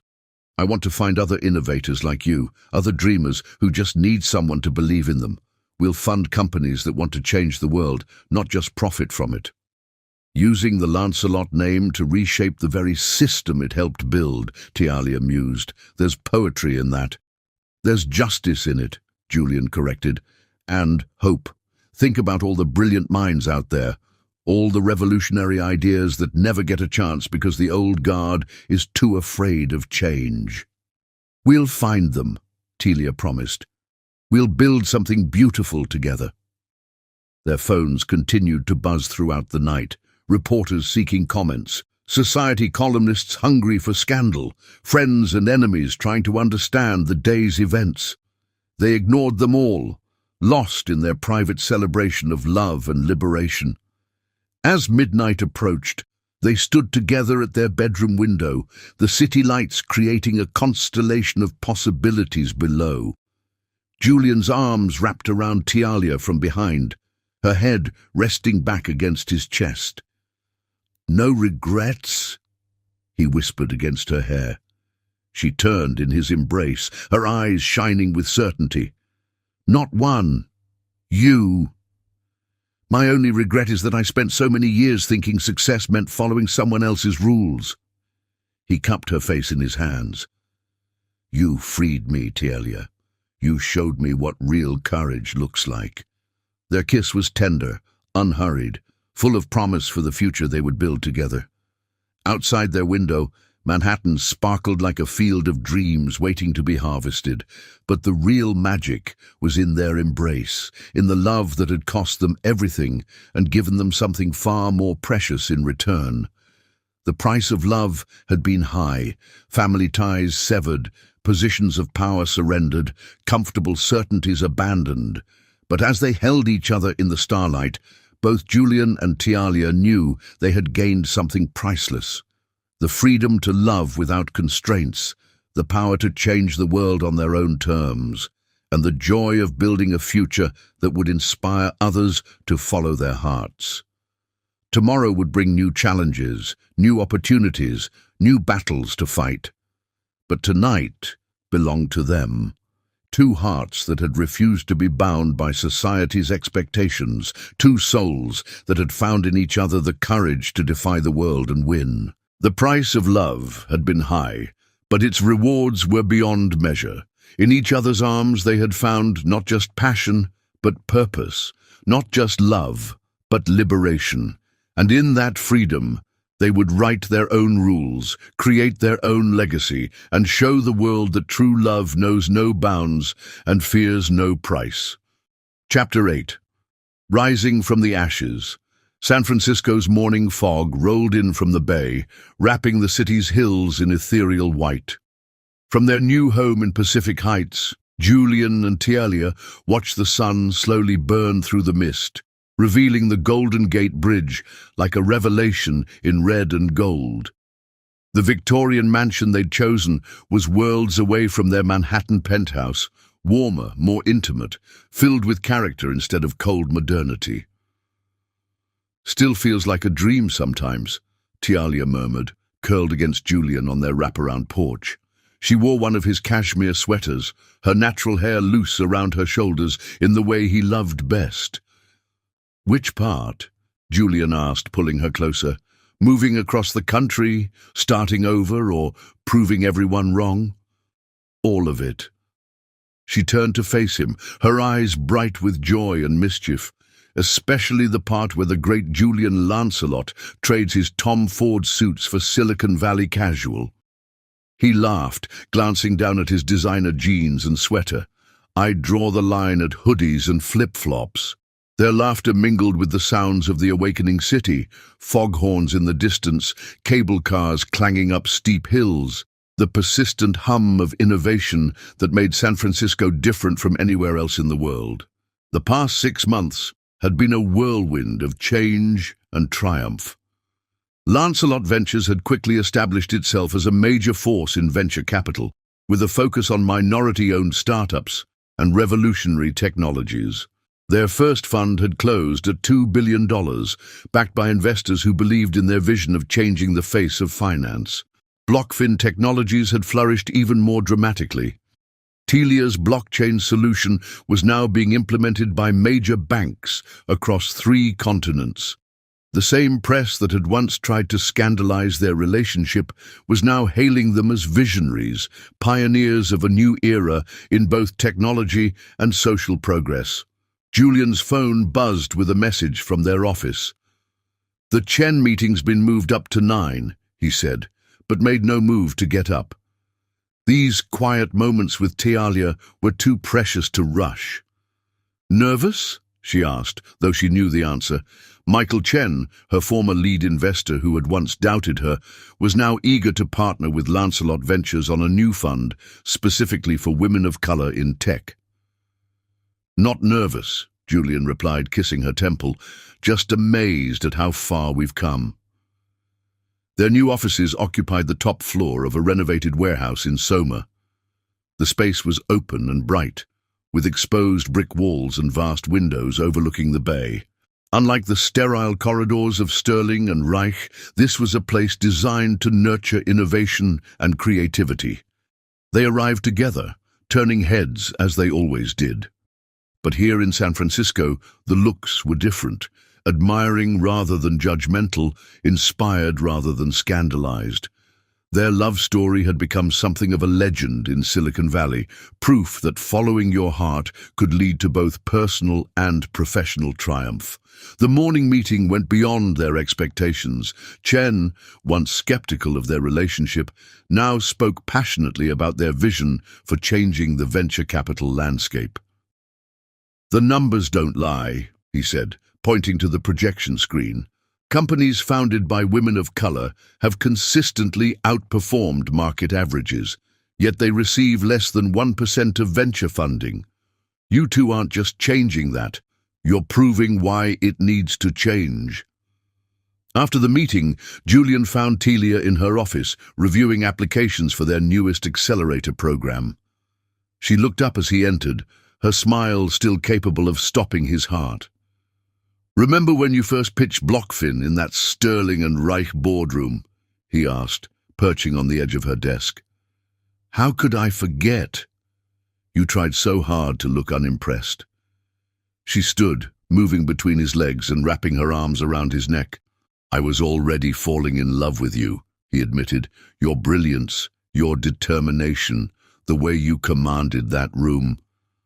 "Smooth talker," she teased, but her eyes softened with memory. "I was trying not to stare at you too obviously. The great Julian Lancelot, known for making CEOs tremble, looking at me like I was the most fascinating thing he'd ever seen." You are." He pulled her closer, not caring that their office walls were glass. They had nothing to hide anymore, no reason to pretend their love was anything but a source of strength. Their kiss was interrupted by a knock. Their head of HR, a young woman with blue hair and multiple piercings, didn't bat an eye at their embrace. "Sorry to interrupt, but the new cohort of founders is here for orientation. And Tialia, your parents just arrived at the airport. Their Uber should be here in 20 minutes." Tialia's parents had finally accepted their invitation to visit, to see firsthand what their daughter and her controversial love had built together. Unlike the cold halls of the Lancelot estate, this would be a different kind of family reunion. "Nervous?" Julian asked as they rode the elevator down to meet them. "They're going to love you," Telia assured him, squeezing his hand. "Just be yourself, the real you, not the Wall Street version." James and Maria Zana stepped out of their Uber, with the careful dignity of people who had fought too hard for too long to take anything for granted. James, a retired civil rights lawyer, carried himself with quiet strength. Marie, who had built a successful catering business from nothing, had Tialia's same fierce grace. The moment they saw their daughter, their faces lit up with pride and love. Telia ran to them like a child, enveloped in their embrace. Julian held back, giving them their moment, until Telia reached for his hand and pulled him forward. "Mama, Daddy, this is Julian. The real Julian, not the man you've read about in the papers." Marie studied him with keen eyes that missed nothing. James's handshake was firm, testing. "So," James said, "you're the man who gave up an empire for our daughter." "No, sir," Julian replied honestly. "I'm the man your daughter helped free from a gilded cage. Everything we've built here, everything we're achieving, it's because she showed me what real strength looks like." Marie's expression softened slightly. "And what did our daughter show you about strength, Mr. Lancelot?" "That it comes from being true to yourself, no matter what the world thinks. That real power isn't about maintaining the status quo. It's about having the courage to change it. They spent the day showing Tialia's parents their world. The innovative office space, the startups they were nurturing, the community they were building. Over dinner at their favorite restaurant in North Beach, James and Marie shared stories of their own struggles, their own battles against prejudice and limitation. "We fought so hard," Marie said, watching her daughter with shining eyes, "to give Tialia opportunities we never had. But you've done something we never imagined. You've made those opportunities available to others." "That's what love does," Tialia said softly, her hand finding Julian's under the table. "It makes you want to share your blessings, to lift others as you rise." Later that night, after her parents had retired to their guest room, Julian and Tialia stood on their porch again, watching the fog roll in. The city lights twinkled through the mist like stars brought down to earth. "Happy?" Julian asked, though he could feel the joy radiating from her. "Beyond happy," she replied, turning in his arms. "We're not just living our love story anymore. We're helping others write their own. Every entrepreneur we fund, every barrier we break, is a victory for love over fear," he finished, capturing her lips in a kiss that tasted of wine and triumph. They had risen from the ashes of scandal and rejection, but they had done more than just survive. They had transformed their love into a force for change, their passion into a mission that was reshaping the landscape of power and opportunity. The fog continued its dance around their hilltop sanctuary, but their view had never been clearer. They had found in each other not just love, but purpose, not just passion, but the power to make a difference. As they held each other under the misty San Francisco sky, both Julian and Tialia knew that this was just the beginning. Their love had already changed their world. Now it was changing the world for others, proving that when hearts are true and courage is real, anything is possible. The night deepened around them, but their future had never been brighter. They had risen from the ashes of their old lives to build something beautiful and new, a love story that was also a revolution, a passion that was also a mission, a triumph that was just the beginning of their shared destiny. Chapter 9. The return Manhattan skyline glowed in the early autumn sunset, a familiar silhouette that now felt both foreign and intimate. 1 year after their departure, Julian and Tialia's private jet touched down at Teterboro Airport, bringing them back to the city where their love story began. The annual New York Tech Summit had invited Tialia to deliver the keynote address, while Julian was being honored with the Innovation in Finance Award for Lancelot Ventures' groundbreaking approach to inclusive investment. "Ready?" Julian asked, taking Tialia's hand as they descended the jet's stairs. She wore a custom-designed suit in deep purple that complemented her skin perfectly, her hair styled in an elegant updo that spoke of confidence and grace. "Born ready," she replied, though they both felt the weight of this return. New York had been the crucible of their love, the place where they had faced their greatest challenges and made their boldest choices. Their car wound through familiar streets, past the gleaming towers of the financial district where they had first met. Sterling and Reich's building stood as imposing as ever, but it no longer held any power over them. They had built something far more meaningful than its marble halls could contain. The Four Seasons Hotel had prepared their usual suite, but everything felt different now. They weren't hiding anymore, weren't sneaking moments between board meetings and social obligations. Their love had become a symbol of change, their success a testament to the power of following one's heart. "Look who's made the front page again," Tialia said, picking up the Wall Street Journal from their suite's coffee table. The headline read, "BlockFin Technologies Revolutionizes International Banking, Stock Soars to Record High." Julian moved behind her, wrapping his arms around her waist and reading over her shoulder. "I prefer the Forbes coverage," he murmured, nodding to the magazine featuring them both on the cover.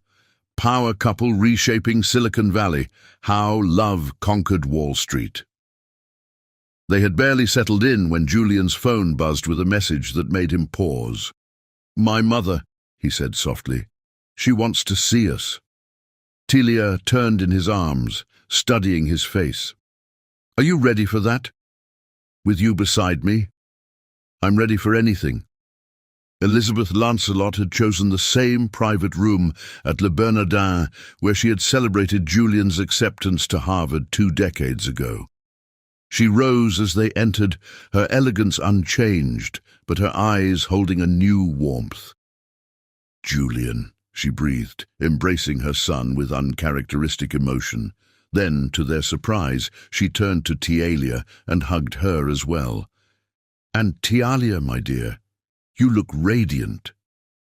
They settled into their seats, the awkwardness of the moment softened by Elizabeth's genuine attempt at connection.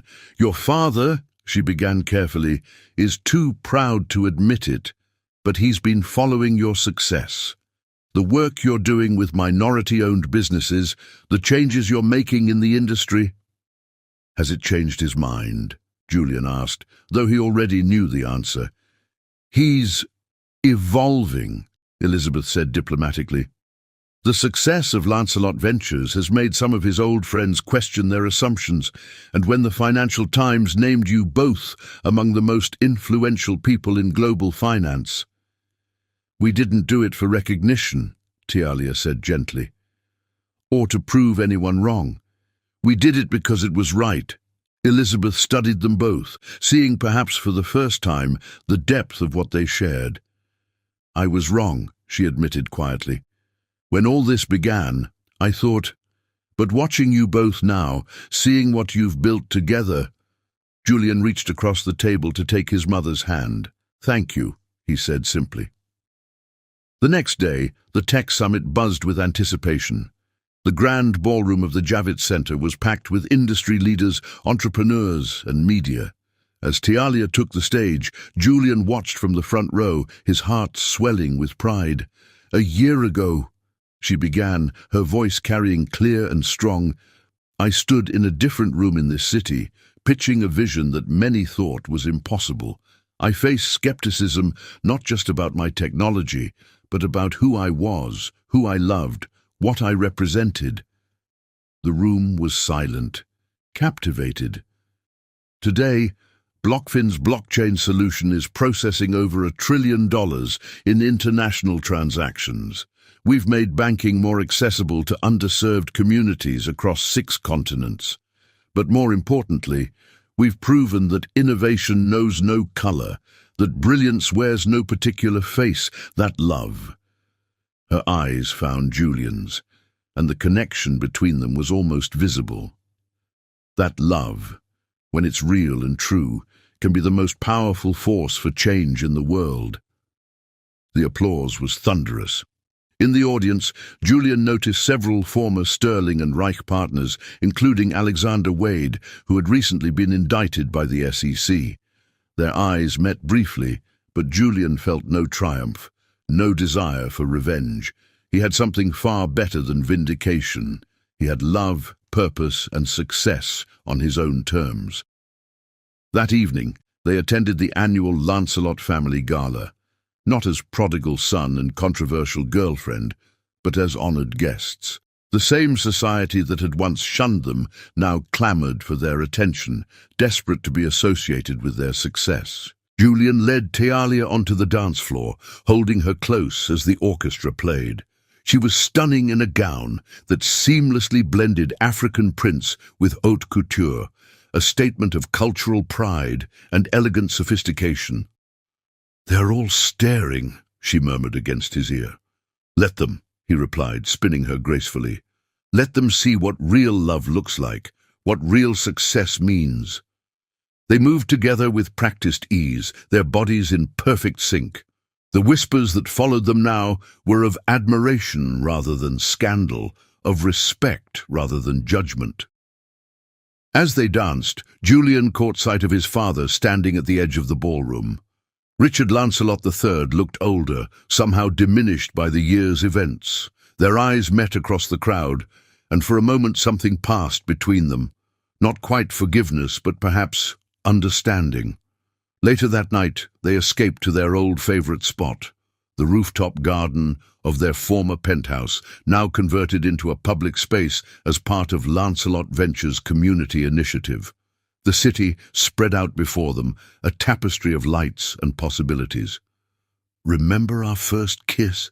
Tialia asked, leaning against the railing where they had once planned their future. Julian pulled her close, recreating that moment. "I remember thinking that nothing would ever be the same, that loving you was worth any price." "Was it?" she teased, though her eyes were serious.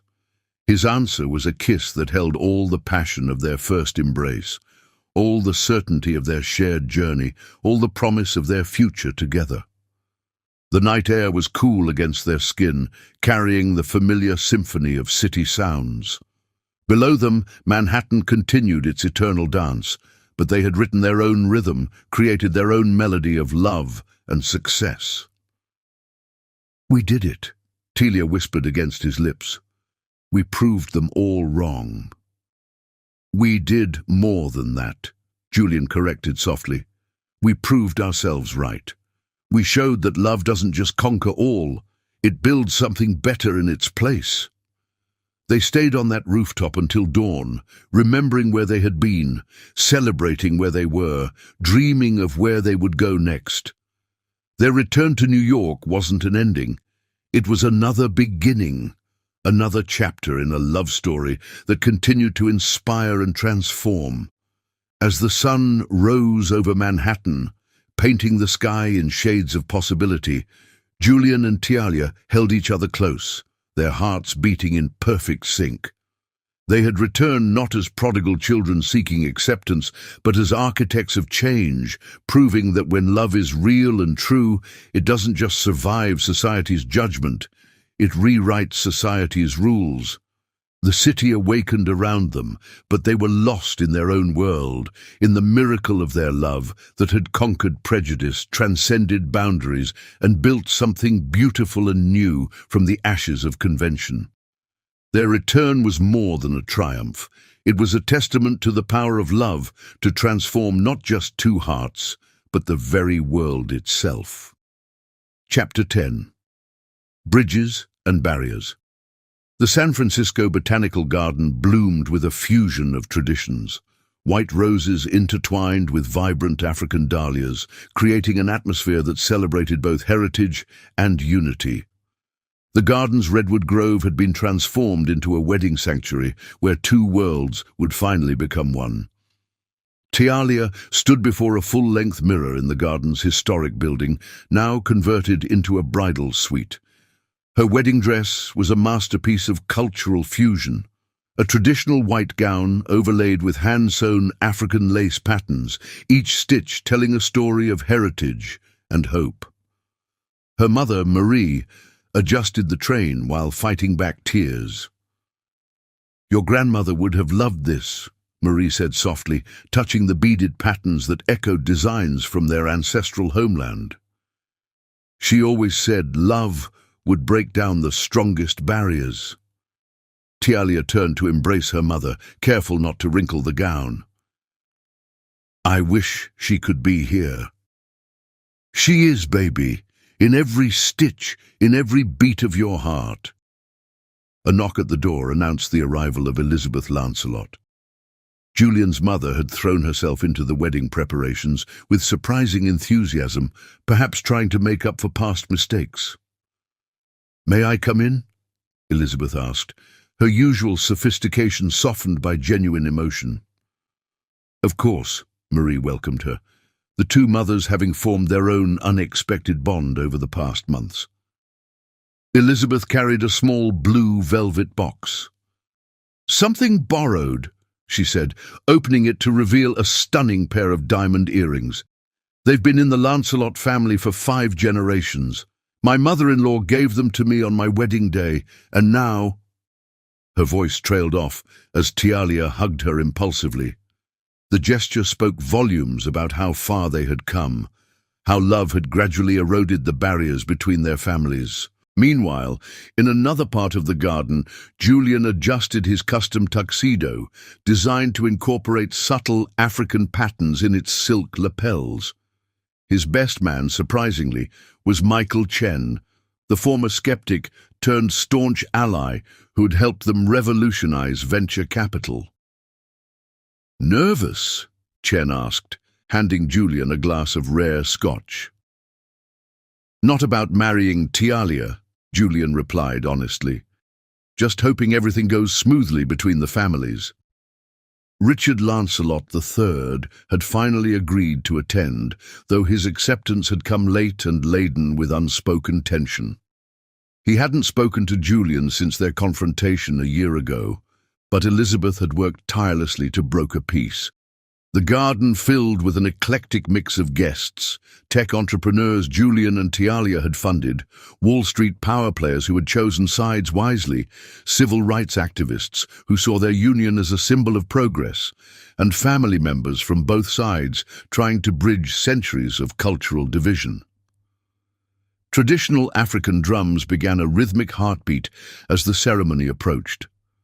Julian took his place under an arch woven with roses and kente cloth, his heart pounding in sync with the drums. The guests rose as the bridal procession began. Tialia appeared like a vision, escorted by her father. James Azana walked with the dignity of a man who had fought for civil rights, now walking his daughter toward a future he had once thought impossible. As they passed Richard Lancelot III in the front row, the elderly patriarch's stern expression softened almost imperceptibly. The ceremony blended traditions seamlessly. A distinguished African-American judge, who had mentored Tialia in her early career, officiated. They exchanged both traditional vows and personal promises that spoke of their unique journey. "Tialia," Julian's voice carried across the hushed garden, "you didn't just capture my heart, you freed it. You showed me that real strength isn't in maintaining barriers, but in having the courage to break them down. In you, I found not just love, but purpose, not just a partner, but a revolution."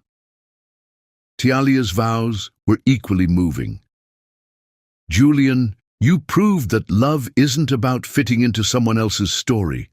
It's about having the courage to write your own. You chose love over legacy, truth over tradition, and in doing so, you helped create a new legacy, a new tradition, one built on the belief that love knows no boundaries." The exchange of rings included both a traditional diamond and bands woven with African symbols of unity. As they were pronounced husband and wife, the drums reached a crescendo, joined by classical strings in a harmony that embodied their union. The reception was a celebration of cultures in dialogue. Gourmet cuisine shared space with traditional African dishes. A string quartet alternated with African dances. Tialia had changed into a stunning reception dress that incorporated traditional African prints in a modern design. During the father-daughter dance, James held Tialia close. "You did it, baby girl," he whispered. "You didn't just marry the man you love.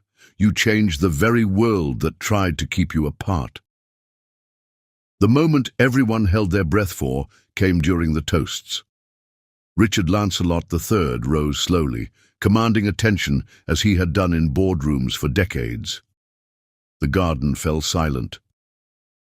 "When I first learned of Julian and Tialia's relationship," he began, his voice carrying years of privilege and power, "I saw only what I might lose. A legacy I had spent my life protecting, a tradition I believed was worth any sacrifice to maintain." He paused, looking at the newly married couple. "I was wrong." The admission hung in the air like a thunderclap.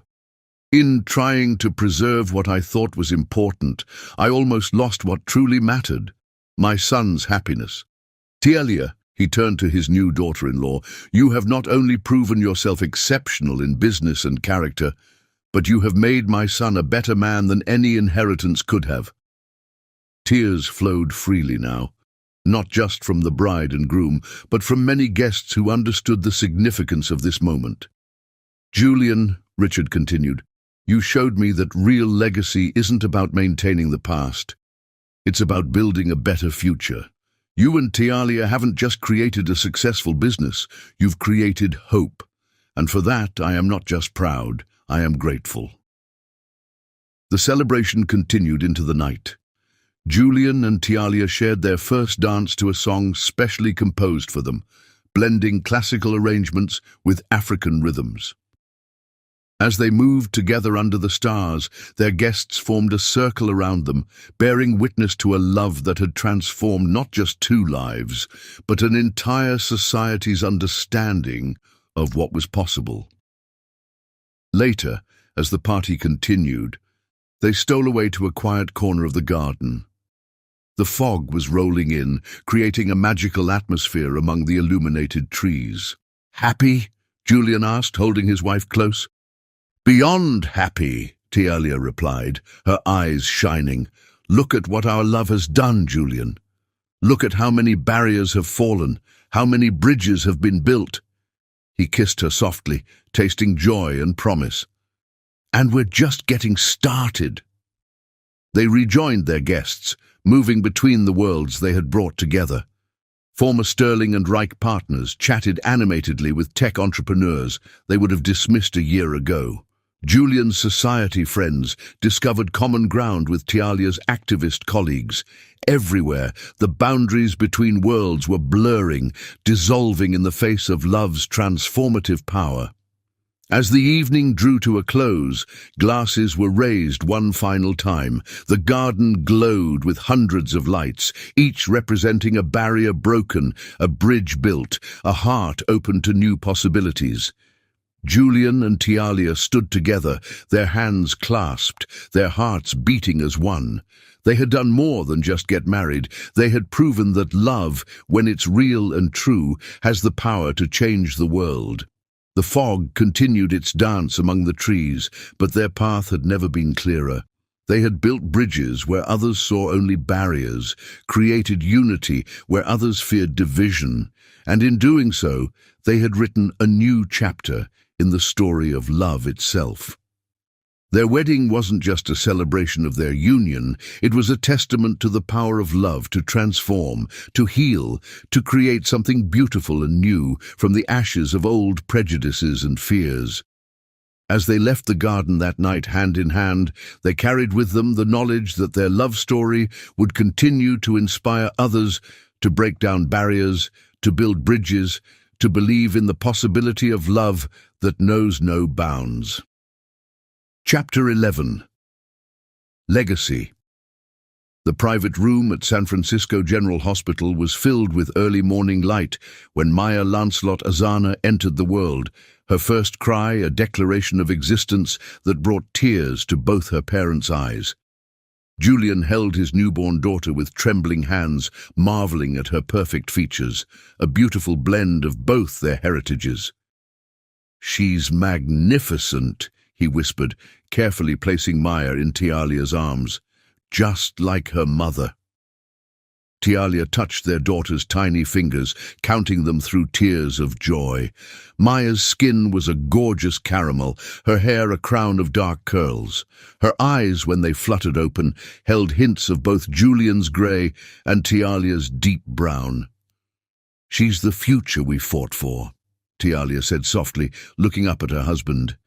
"Everything we went through, every battle we faced, it was all for this moment." The news of Maya's birth travelled quickly. Within hours, both sets of grandparents had arrived, their past differences forgotten in the miracle of new life. Richard Lancelot III, who had continued his journey toward acceptance, stood at the window holding his granddaughter with tears in his eyes. "She's perfect," he said, his voice rough with emotion. "She's everything." Maria Zana watched him with understanding, remembering her own father's transformation when faced with the undeniable power of new life. "Children have a way of healing old wounds," she said gently, "of showing us what really matters." The next few months were a whirlwind of joy and discovery. Julian and Tialia had converted part of their Pacific Heights home into a nursery that celebrated both their cultures. African art shared space with family heirlooms, creating a room that told the story of Maya's rich heritage. They took turns with late-night feedings and diaper changes, finding new depths to their love in shared parenthood. Julian would often find Tialia in the nursery rocking chair, singing both lullabies and African songs to their daughter. These moments, quiet and precious, made all their struggles worthwhile. Their professional lives evolved to accommodate their new reality. Lancelot Ventures' office now included a state-of-the-art childcare center, available to all employees. Blockfin Technologies had implemented industry-leading parental leave policies. They were determined that their daughter would grow up seeing her parents not just succeed, but create positive change in the world. One evening, as they watched Maya sleep in her crib, Tialia shared news that would change their lives again. "The doctor confirmed it today," she said, taking Julian's hand. "We're having another baby." Julian's joy was immediate and overwhelming. He lifted Tialia in his arms, spinning her gently as they both laughed quietly, careful not to wake Maya. "I love you," he whispered against her hair. "Both of you. All of us." Their family's growth coincided with the expansion of their vision for change. The Lancelot Azana Foundation, established shortly after Maya's birth, focused on supporting interracial families and promoting diversity in corporate leadership. They used their own story as a beacon of hope, showing that love could not only survive society's prejudices, but transform them. Maya's first birthday celebration became a gathering of the worlds they had brought together. The garden party at their home was filled with children of all backgrounds, their laughter a symphony of hope for the future. Richard Lancelot III, now fully embracing his role as a doting grandfather, spent the afternoon giving horseback rides to kids from the Foundation's mentorship program. "Look at him," Elizabeth said to Tialia, watching her husband with amazement. "You and Julian didn't just change each other's lives, you changed all of us." Tialia, now visibly pregnant with their second child, smiled as she watched Maya toddle between her grandparents, equally loved by all. "Love has a way of doing that," she replied, "of breaking down walls we thought were permanent." That evening, after the guests had left and Maya was asleep, Julian and Tialia sat in their garden under the stars. The fog was rolling in from the bay, creating a magical atmosphere as they discussed their growing family. "I never imagined this," Julian admitted, his hand resting on Tialia's growing belly. "When I was at Sterling and Reich, success meant something so different, so empty." "And now?" Tialia asked, though she knew the answer. "Now I understand what real legacy means. It's not about maintaining traditions that divide us. It's about creating new ones that bring us together." Their second child kicked beneath his hand, as if in agreement. They had already decided to name him Nathan, a name that honored both families' histories while creating its own meaning. The next morning brought news that their foundation's latest initiative, a scholarship program for children of interracial families, had received unprecedented support from major corporations. Their influence was growing, their love story continuing to inspire change across industries and communities. Maya's giggles echoed through the house as Julian chased her through the kitchen, her curls bouncing with each step. Tialia watched them from the doorway, one hand resting on her belly, her heart full of joy. "Mama!" Maya ran to her, arms raised to be lifted. Though her pregnancy made it difficult, Tialia couldn't resist scooping up her daughter, covering her face with kisses. Julian embraced them both, creating a circle of love that would soon expand to include Nathan. "My beautiful family," he murmured, his voice thick with emotion. Later that day, they visited the Foundation's new community center in Oakland. Maya charmed everyone she met, showing no awareness of the racial boundaries that had once seemed so insurmountable. To her, love was love. Family was family, and differences were something to celebrate, not fear. "She's the future we dreamed of," Telia said as they watched their daughter play with children from all backgrounds. "A world where love knows no boundaries." "She's more than that," Julian replied, pulling his wife close. "She's proof that dreams can become reality when you have the courage to fight for them." The sun set over San Francisco Bay, painting the sky in colors as diverse as the family they had created. Maya fell asleep on the drive home, clutching a drawing she had made at the center, stick figures of different colors all holding hands. In their bedroom that night, Julian held Tialia close, feeling Nathan's movements between them. The moonlight filtered through the fog, creating patterns on their walls that seemed to dance with possibility. "Do you ever think about how far we've come?" Tialia asked, tracing patterns on his chest, "from that first meeting in the Sterling and Reich boardroom to here." "Every day," Julian replied, kissing her softly. "Every time I see Maya smile, every time I feel Nathan kick, every time I look at you, I'm grateful for every step of our journey." Their love had created more than just a family. It had sparked a movement. Through their foundation, their businesses, and their personal example, they were showing the world that love could bridge any divide, heal any wound, create any miracle. Maya's soft breathing through the baby monitor was a reminder of their greatest achievement, a child born into a world where love was stronger than prejudice, where courage was rewarded with joy, where legacy meant building bridges instead of walls. As they drifted to sleep in each other's arms, their hearts beating in sync, they knew that their story would continue to inspire others. Through Maya and Nathan, through their foundation's work, through every life they touched, their love would ripple outward, changing the world one heart at a time. Their legacy wasn't just in their children's DNA or their family name. It was in the barriers they had broken, the minds they had opened, the love they had proven possible. Maya and Nathan would grow up in a world better than the one their parents had faced, and they would carry forward the torch of love's transformative power.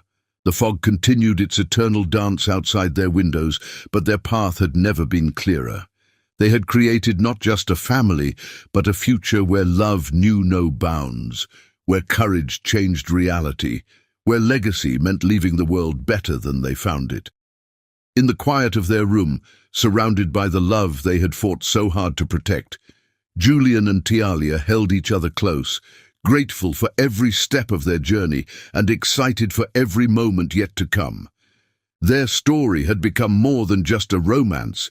It had become a beacon of hope, a testament to love's power to transform not just two hearts, but the very world itself. Chapter 12. Full Circle. The Sterling and Reich boardroom hadn't changed, but everything else had. 5 years after their love story began, Julian and Tialia stood together at the head of the table, not as supplicants or outcasts, but as architects of change.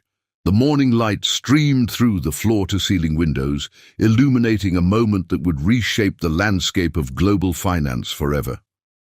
"Ladies and gentlemen," Julian addressed the assembled board members and press, his hand resting lightly on the small of Tialia's back. "Today marks more than just a merger between Lancelot Ventures and Blockfin Technologies. Today, we create the largest minority-owned financial technology firm in history." Tialia continued seamlessly, her presence commanding the room just as it had that first day. "But more importantly, we're creating a new model of corporate leadership, one that values diversity not just in demographics, but in thought, in experience, in vision." The room erupted in applause. Among the audience sat Richard Lancelot III, now a changed man who spent more time with his grandchildren than in boardrooms. Beside him, James and Marie Azana beamed with pride. In the 5 years since that first meeting, these families had become one, their love story rippling outward to transform not just their lives, but countless others. 4-year-old Maya sat on her grandfather Richard's lap, her caramel skin and perfect curls a living testament to love's power to bridge any divide. 2-year-old Nathan dozed in Marie's arms, peaceful despite the historic moment unfolding around him. They were the future personified, children who would grow up never questioning whether love had boundaries or limitations. As Julian and Tialia signed the merger documents, their hands brushed in a gesture that still sent electricity through both their bodies. 5 years of marriage had only deepened their connection, their love growing stronger with each challenge faced and overcome. The reception that followed was held on the rooftop garden where they had shared their first kiss. Now it was a public space, part of their foundation's initiative to create inclusive gathering places throughout the city. The Manhattan skyline stretched out before them, a witness to their journey from scandal to triumph. "Remember that first board meeting?" Tialia asked, accepting a champagne flute from her husband. "When everyone thought we were making the biggest mistake of our lives?" Julian pulled her close, not caring who saw. They had earned the right to their public displays of affection. The only mistake would have been letting fear win over love. Their success had become legendary in both Wall Street and Silicon Valley. Lancelot Ventures had funded over 1,000 minority-owned startups, creating a new generation of entrepreneurs who saw no limits to their dreams. BlockFin's technology had revolutionized international banking, making financial services accessible to communities that had long been ignored. But their greatest achievement stood playing by the rooftop fountain. Maya and Nathan, children who embodied the future they had fought to create. Maya, already showing signs of her mother's brilliance and her father's determination. Nathan, whose laugh could light up any room, whose very existence was a miracle of love over prejudice. "Mama! Papa!" Maya called, running to them with her brother toddling behind. Julian scooped them both up, his heart so full it threatened to burst. "My beautiful family," he whispered, holding them close as Tialia wrapped her arms around all three. The sun began to set over Manhattan, painting the sky in colors that seemed to celebrate with them. Their journey had come full circle, bringing them back to where it all began. But now they were stronger, wiser, more deeply in love than ever. Richard approached them, his eyes soft with emotion. "I was wrong," he said, not for the first time, but with deepening conviction. "What you've built together, it's more than I ever dreamed possible for the Lancelot name." "It's not about names anymore, Dad," Julian replied gently. "It's about love, about showing the world what's possible when we let love lead the way." As the evening wore on, they mingled with guests from every walk of life, tech entrepreneurs they had funded, civil rights leaders they had supported, young interracial couples who saw in them a model of what was possible. Their love story had become a beacon of hope, a testament to love's power to transform not just hearts, but entire industries, entire societies. Later, after the children had fallen asleep in their grandparents' arms, Julian led Tialia to a quiet corner of the rooftop. The city lights twinkled below them like a field of earthbound stars. "Happy?" he asked, though her radiant smile had already answered. "Beyond happy," she replied, turning in his arms. "We did it, Julian. Everything we dreamed, everything we fought for, we made it real." He kissed her then, with all the passion of their first kiss and all the depth of their shared journey. When they parted, both saw tears in the other's eyes. "You know what the best part is?" he asked, brushing away a tear from her cheek. "This isn't the end. It's just another beginning." As if on cue, a shooting star streaked across the Manhattan sky. They held each other close, these two souls who had dared to love beyond boundaries, who had turned their passion into purpose, their challenges into triumph. Their story had become more than just a romance. It was a revolution in love, a testament to the power of two hearts beating as one to change the very world itself.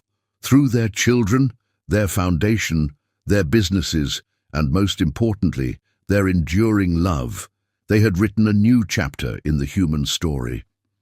The night deepened around them, but their future had never been brighter. They had proven that love, when it's real and true, knows no boundaries, fears no obstacles, and has the power to transform everything it touches. As they held each other under the stars, their hearts beating in perfect sync, Julian and Tialia knew that their greatest legacy wasn't in the empires they had built or the fortunes they had made. It was in the love they had dared to fight for, the barriers they had broken, and the path they had blazed for others to follow. Their love story would be told for generations to come, not just as a tale of romance, but as proof that when two hearts are brave enough to choose love over fear, anything is possible. They had changed not just their own destinies, but the very definition of what love could achieve. And as the stars continued their eternal dance above Manhattan, Julian and Tialia shared one more kiss, a kiss that tasted of triumph, of joy, of promises kept, and dreams fulfilled. Their love had come full circle, but their story would never truly end. It would live on in every heart they had touched, every life they had changed, every barrier their love had broken. For in the end, their greatest achievement was proving that love, pure and true, has the power to rewrite the rules, reshape the world, and create a legacy that will inspire generations to come. Stop. Before you go any further, how will you find me in this huge world of fake channels? You might think they are Mr. Peter, but they are just using Al to clone my voice. Don't be fooled. Subscribe to my official channel and become part of this beautiful family. Let's stay together and keep the real stories alive.